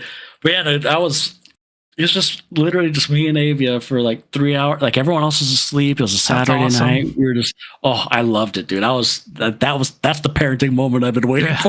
Yeah, that's awesome. But she'll draw, like she loves drawing, and so she's drawn, like she likes drawing Charizard, or not Charizard, Charmander and Pikachu. Nice. Very cool. And she likes Psyduck. She thinks Psyduck is cute. Nice. Yep. I've been in a big Pokemon mood too. I've been playing Pokemon Champions. How is that? I've heard mixed things on that. I like it. It's good for like VGC stuff. Like if you're going in casually just wanting to like catch Pokemon and stuff, it's not really, that's not what it's for. But for actual like competitive stuff, it's pretty fun, and it's very free to play, friendly. So I've been enjoying it. I got to Master Ball tier in VGC doubles, so that was fun. And now I'm getting my butt kicked against everybody else who knows what they're doing. But yeah, it's been fun. It makes building a team pretty easy. You get to like pull a new Pokemon every day or two. So I've been enjoying it. Yeah.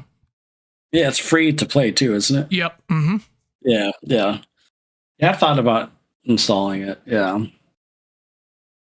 I probably will. Yeah, you should give it a try.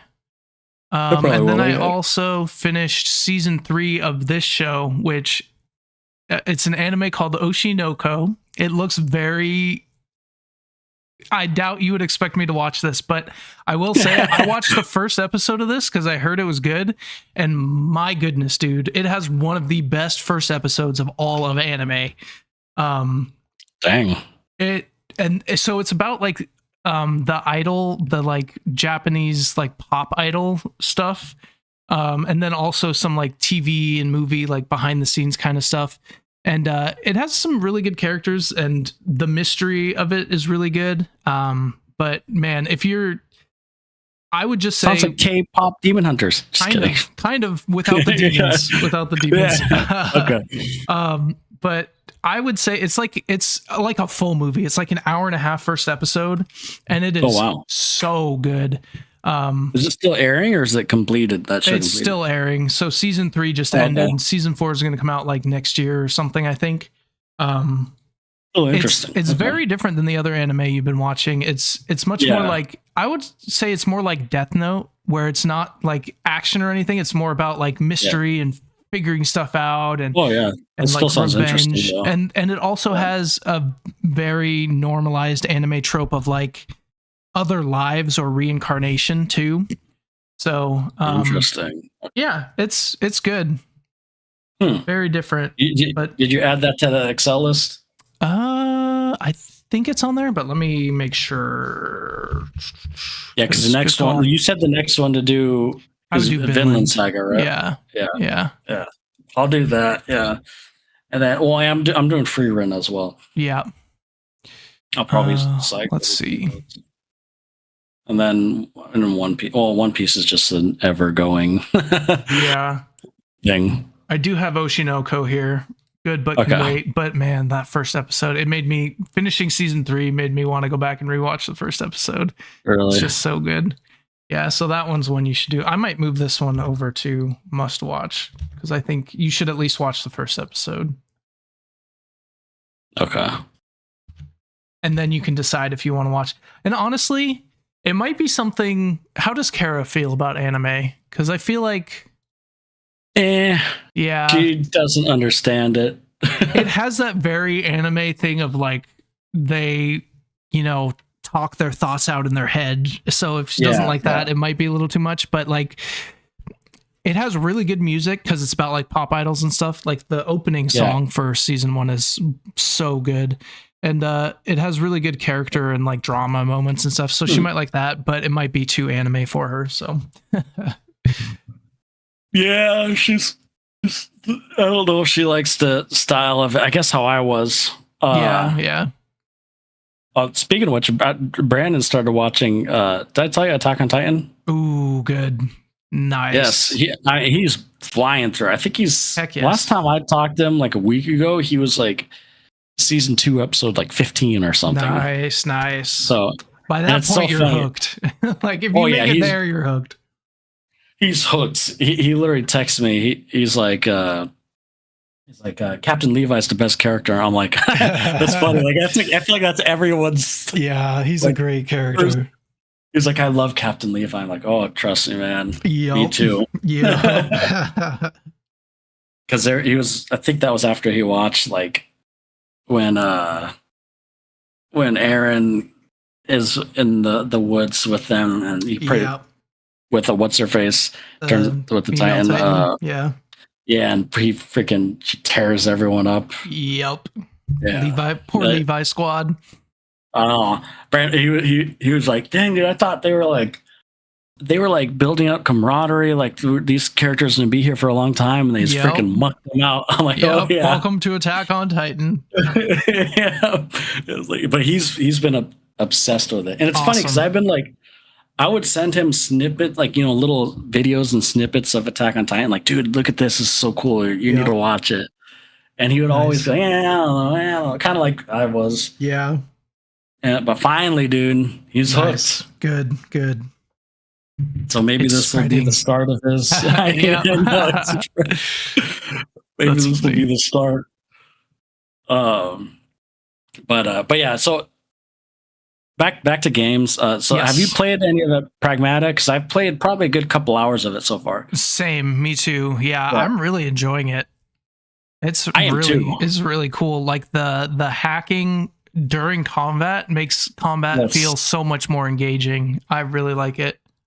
It does. And also like just the gameplay loop is just addicting. Yeah. Mm-hmm. It almost feels like a Souls-like kind of, where you go back to base, but it kind of almost feels like you're getting bonfires because it like resets the enemies, and yeah, I like that. And it has like, and this, I mean this in a positive light, like it has like a 360 era vibe to it. I can't explain it. Like there's nothing overly complicated. You go through his levels. It will tell you. It's not like super open world like everything's become. Yes. Yeah. Yeah, exactly. Like it will tell you what percentage completed you have on this, so you can go back and collect more things. You can go to the next mission. You can unlock stuff for your base, and obviously do the typical upgrades. And it does have like hacks and stuff you could put into the nods or whatever nodes you can put in there. So it does have a little bit of depth to it, obviously, but it feels like a video game. Like it's not trying to like,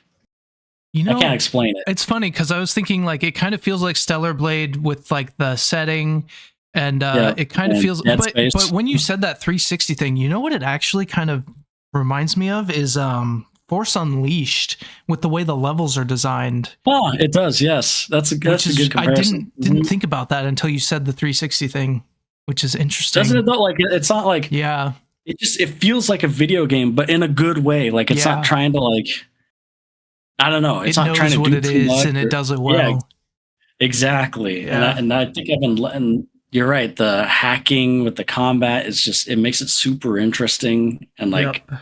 Different. The story's interesting. I want to know what's up with the moon and all this lunar filament and why the AIs are bad. Yeah. And it looks amazing. Yeah, it looks really good. Because I'm playing it on the PS5 Pro, and it looks awesome. Nice. Yep.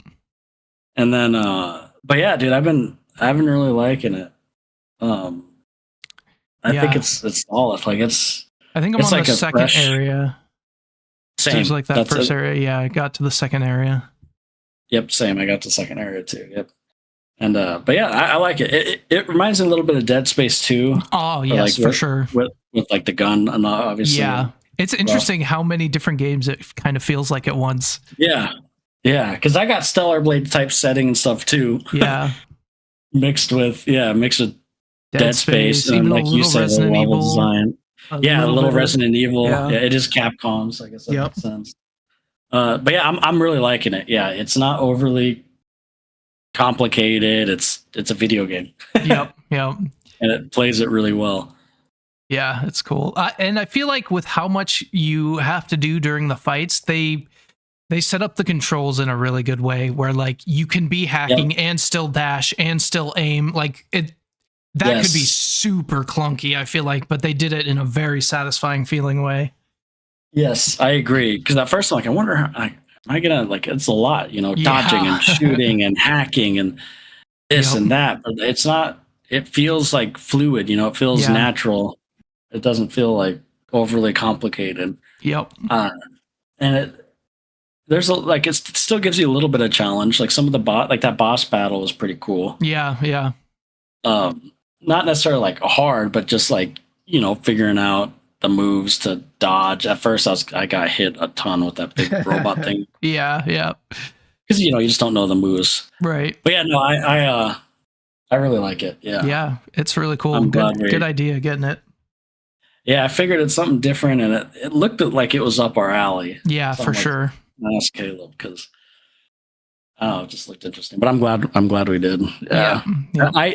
I bought Crimson Desert when it first came out, but I still have not played it. Yeah, I haven't played it either.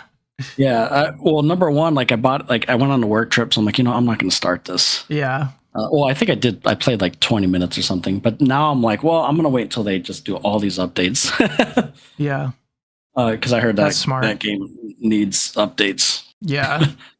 But it looks cool, and I will play it eventually. But I'll play it when it's like more complete, like that cyberpunk treatment. Yeah, that's exactly what I was thinking. Yep. And then I have been playing Dispatch too. I don't know if you downloaded that yet. I haven't yet. No, that's right. And that one's so fun. I know you'll like it. It reminds me of Invincible a little bit. Yeah, I could definitely see that. And me and Tiffany played Life is Strange together, so I kind of want to see if she wants to play this one too. But yeah, you should. Yeah. Yeah, I don't know if she will be in the mood or not. But it's really, it's similar style, right? Like it's episodic, and it's cool because at the end of the episode, it'll tell you like the stats, the stats of who picked what. And the gameplay, like when you actually get to play it, because it's not 80% of the time, it's like a movie, and you're just making decisions. You don't even move the character or anything. Yeah. But like when you actually get into the gameplay, it's a really interesting gameplay. It's like managing. You're not like fighting or anything. You're like a dispatcher, obviously, and you're like managing. You have like 6 superheroes you're managing. Oh, interesting. Tells you the scenario like, this, I need to talk down this crowd. I need to calm this crowd down. And it's like, it will give you an explanation or say it. And then you can look at the stats of your superheroes. Okay, which one's good at like talking? Which one has brains? Which one has speed or strength? And like, basically like all these things will start popping up on the screen. And after you use one superhero, there's like a resting period before you can use it again. So you kind of have to strategize. Like, okay, I'm going to send this one out. It's interesting. Yeah, interesting. Yeah, it's exactly. It's like resource management. So it's really interesting. I was very bad at it at first, but I'm starting to get the hang of it. Nice. Yeah, I didn't know it. I didn't know that part about the game at all. That's interesting. Yeah, it's really interesting. But the story is really awesome, and I like the decision-based stories. I try to love everyone. I want a relationship with everyone. Not like the main chick he talks to. It's like, yep, she's gonna be mine. That's funny. But anyways, those are the games I've been playing. We've been playing Fortnite actually. Tiffany, we have some friends who were playing it, and they invited us to play, and we tried it, and I've been surprised how much Tiffany's been playing it, and so I've been playing it with her, and because she normally doesn't play shooters, so this is like the first one. So she's learning, and she's getting pretty good. She likes the shotguns, being up close. So good old Fortnite. Yeah, because I'd never really played it until this season, and it's been fun. Yeah, no build. I haven't done the build. I don't want to do the building, so we've just been doing no build. Yeah, I played with Brandon a little bit and stuff during COVID. I just don't. I'm not a Fortnite person. I'm not. I just don't. It just feels off to me, like when like the gunplay and stuff. I don't know. I'm just not a Fortnite person. I really like the sniping in it because it goes first person, and I'm like, I'm used to this. And I didn't try the building either. I would never do building. Yeah, it doesn't sound fun to me. Fortnite, look at you joining the Fortnite crew. Yeah. And then Well, I've been playing also Dragon Ball Sparking Zero. oh, nice. That's been fun. Is that the new one? I think Or it's is the there- newest one released. Yeah, The newest one? Yeah. Okay. yeah, it's pretty fun. It's Is it? Yeah. very much like the Budokai games, and I loved Okay. those growing up. So it's kind of just Yeah. nostalgic, and I love Dragon Ball. Yeah. So Nice. yeah, So how much has Fortnite taken over your gaming? a lot. Yeah. Yeah. I think I'm like a level 160 or something. Oh, geez. Yeah, I've played a Wow. lot. But it's cool Fortnite, that man. Tiffany's trying out a shooter. I think it's Yeah, good for yeah. her. Yeah, maybe that will open her up to better shooters. Sorry, Yeah. I'm just a Fortnite hater. That's fine. That's fine. I was too. Well, I just was like, I don't want to for Yeah. the longest time. I mean, I still think Apex is better. I liked Apex a lot. I liked Apex too, but I also think I'm just over. It's not even just Fortnite. I think I'm just Battle Royale. over Battle Royale. Yeah. The only battle royale I really played was Apex, so I'm not Yeah. wasn't You're not. Yeah. too over it. I played the Call of Duty one. I actually played a little bit of PUBG. Then I played, obviously, Apex. We played a crap ton of that. Yeah. And then I did Fortnite. Yeah, I mean, like, it's not that Fortnite's like a bad game. It's just not my cup of tea. Yeah. But nice. I also, I just don't play a lot of online, period, Yeah. anymore. I feel like it's just so hard to. Yeah, I get that. But that's cool. Look at you playing Fortnite. I never thought I'd hear you say that. Yeah. I probably wouldn't if Tiffany didn't want to. So Yeah. Hey, man. To each their own. yeah, To it's each been their fun. own. I've been liking it. Yeah. I mean, you're playing with people, right? So like it's anything. It's a Yeah, it little can be different. fun. Yeah. Like when I was playing with Brandon and his buddies, like I mean, I had fun, but like it's because I was socializing. Yep. I'm not very good at. I wasn't that great. I mean, I wasn't terrible, but I really wasn't that good at Fortnite. Yeah. Uh, I've gotten pretty good, Yeah. but I'm not doing like ranked or anything. So who knows? I could be not good if I do ranked. Yeah. But yeah, I'm not my style, but that's Yeah. cool though. You have people to play with and stuff. So Yep. that's pretty cool. Oh, and I think since the last time I beat Pokemon XD Gale of Darkness, I don't think we talked about that, but that Did was you? a pretty Nice. fun game. Yeah. Yeah. You enjoyed it? Would you recommend? Yeah. Did you Yeah. play Coliseum? You did, right? Yes. Yep. Yeah, it's just like more of that. It's good. It's Okay. very similar to Coliseum. The story's interesting. Nothing crazy, but it's a Pokemon game. It's fun. It's Gen 3. So, yeah, I liked it. Oh, it's Gen 3. I think it's up to Gen 3. Yeah. Oh, okay. Nice. Yeah. Gen And, 3 is my favorite. That I played the crap out of Ruby, Sapphire, and Emerald. So, Yeah, I I have played a soft Emerald a spot lot. for that. Yeah. Yeah. You know what one I played a crap ton of is Pokemon Stadium. Do you ever play Oh, I that? loved Stadium and Stadium 2. Even like, I played Yes. so much of the mini games with my friends. Yeah, Oh, so fun. I loved those games. Yep. I'm surprised they've never done like a similar style Yeah, I know. game of that. And it's crazy because like Pokemon XD and Coliseum kind of uses that same style as Stadium, and it's crazy how much more like expressive and cool the moves are in those games compared to like even Scarlet Violet. It's like they're like moving around and doing cool stuff while they're attacking, and they all have their own unique animations. And then in Scarlet Violet, they just kind of stand there and move forward a little bit when they attack, and like it's just it's crazy how Oh yeah. Oh how god. good it Yeah. was in those ones. Yeah. And the more I think about Pokemon, what is it? AZ or ZA, whatever. Yeah. The more and more I'm like, I don't know if I really liked that one.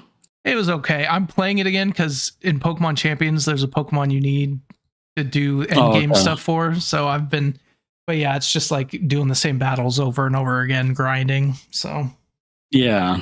I don't know, man. There's just I mean Violet and Scarlet, I mean, they ran terrible, but it at least felt like a full, real Pokemon game. Yeah. Like ZA, Full world. yeah, just being in that small little town, and then also like even the ZA aspect. I mean, you literally skip like 20 or not 20, but like 10 15 letters, anyways, 15 letters, anyways. I don't know. I mean, it wasn't. I mean, I enjoyed it while I played it, but it was. I don't know. I guess I'm more just the more I think about it, the more disappointed I was. Yeah, I get that. But I do want to try the Gale of Darkness, though, like you said. Yeah, it's good. That's what it's called, right? Gale of Darkness? Yeah, Pokemon XD Gale of Darkness. Gale of Darkness, okay. Yeah, I'll definitely try that. Yeah. Yeah. I am playing Fortnite, states. That's okay. That's okay. So do you and Tiffany, you said you play with your friend, like you guys have friends that play? Yeah, we most of the time it's just us two playing, but sometimes we'll play with them. Okay. Yeah. Nice. Yeah, it is different when you're playing with someone though. Yeah, yep. And I will say it's like the gunplay and stuff feel fine. For me, I just suck at it. Like maybe it's the third person. Yeah, I've never really been that great at third person. Like even Gears of War wasn't my best game. Yeah, and also I think more so it's more so the fact that it's just the battle royale, like just a gathering stuff for 15-20 minutes or whatever, and then immediately dying. At least me. I suck, man. That's funny. But anyway, nice. So you've been playing all kinds of games. Yeah. Dang. All over the place. I'll probably focus more on Pragmata now. Yeah, that's what I'm going to focus on too. That and Dispatch. Oh, yeah. Another one I have been playing too is Hades 2. Ooh, I love Hades 2. Yes. How are you liking it? Oh God, I'm loving it. Talk about an addicting loop. Yes. Yes. That is so addicting. And I think what I like about it is it's one of those games where I feel like it's like, oh, what's the saying? It's like easy to play, hard to master. Like it's simple enough, but there's so much depth, layers and depth. Yeah. Yep, for sure. And the art style is awesome, and the story is more interesting than I thought it would be. Yeah, it's good. It obviously looks great. Like it's running at 120 frames on the Switch 2. I have it on Switch 2. Yep, that's what I played it on too. And I'm really loving it. How far have you gotten? I've only gotten down to like the second layer. Okay, yeah. I haven't beaten like the main boss in that layer. Gotcha. So I've gotten to the freaking band boss. Gotcha. Yep. Yes. I know where you're at. Yep. And you got a lot more to go. Times. There's a lot of game left. That's cool. Oh yeah. I just started this past week, but nice. then I stopped and played Pragmata and Dispatch. So I'm playing a few games, but like Dispatch is one of those games where it's like that's not something that's gonna mess up. It's not like and I'll play that on my PlayStation Portal. Nice. It's not like a very like I don't like if there's a little input lag or anything, it doesn't matter. Yeah, that's not that big of a deal for that game. But yeah, I'll beat Dispatch and Pragmata, and then I'll probably beat those two before I even finish Hades 2, because I feel like Hades 2 I'm gonna be playing for a while. Yeah. So yeah, those are been the three games, and then like I said, I have Crimson Desert, but I'm gonna wait on that. Yeah. There's also another game. Have you heard of It's a game coming out. It's another sci-fi game coming out this month. It's called like Saros or Saros. I have seen. Yeah, I've seen something about it. That looked pretty interesting too. Yeah. But, so I was like, that might be something interesting. And then there was also another game that looked cool. I didn't get. Have you heard of Mouse PI? Yeah, that looks interesting too. Yeah. Yeah, I was like, really cool. I just have so much I'm playing, so like, yeah, I haven't got it, but that might be one I might pick up eventually. Yeah, it does. It looks fun. It's like Disney After Dark. Yeah. But I heard it has like that Doom kind of feel, but with like it looks from the gameplay I've seen, Doom definitely. Yeah, it looks like it. So I will try that eventually. Yeah. And there was another game coming out, but I don't remember in the future. Oh, no, what was it? I guess I forgot. Yeah. Oh, Diablo 4, weren't you playing, or when does that come out? The new expansion comes out on the 28th, I think. Oh, okay. So I'm sure you and Tiffany will be playing the crap out of that. Already pre-ordered it. Yep. Yeah. I was thinking of getting that too. Now, how is it going back into the game after you've stopped for a long time?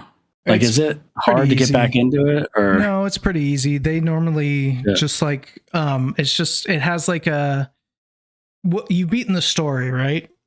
Yeah.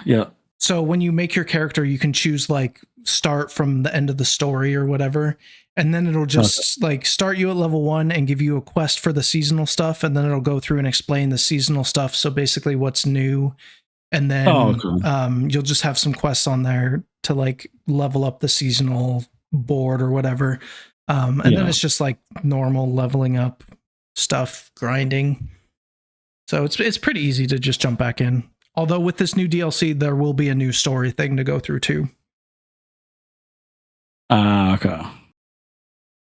So it's kind of like the last, because the last one had a new story too. Yeah, it's the full. It's an expansion instead of just a new season. Like an actual. Okay. Is this going to be their last expansion?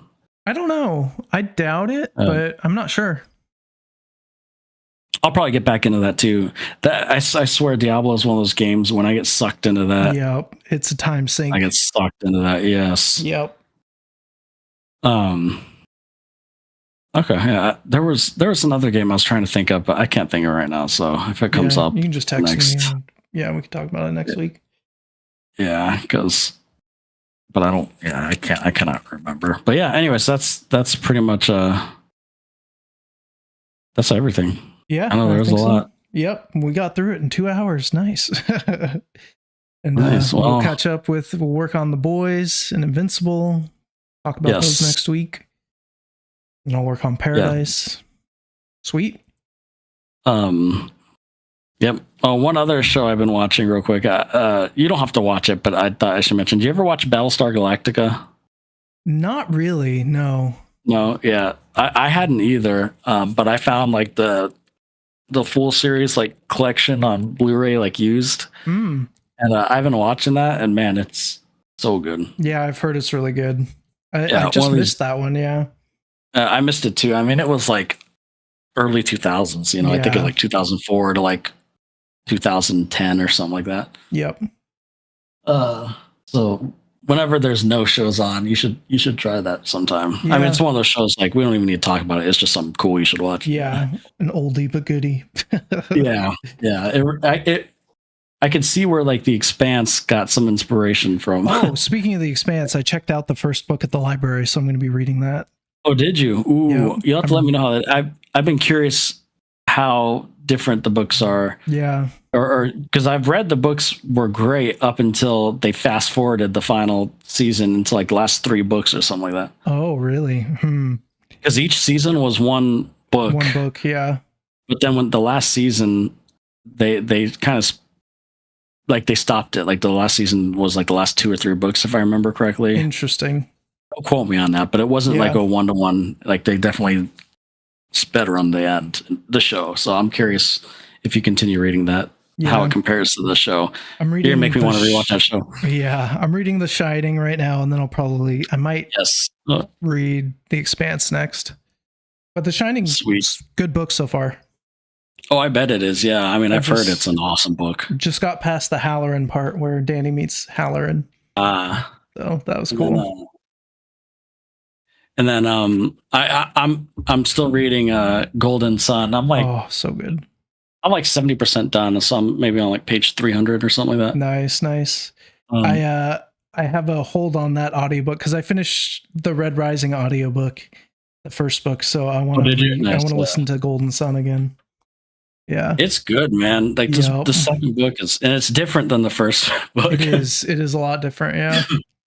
But I'm enjoying it like a lot. Oh yeah, it's so good. So it's so good, and I still stand that Severo is still my boy. Severo's the best. Yep. Yes, I mean it's cemented it in this like it. Yeah, it's cemented it so Severo. far in this book. Yeah. Yep. But All right. anyways, that's everything. Okay. Well, we will be back next week.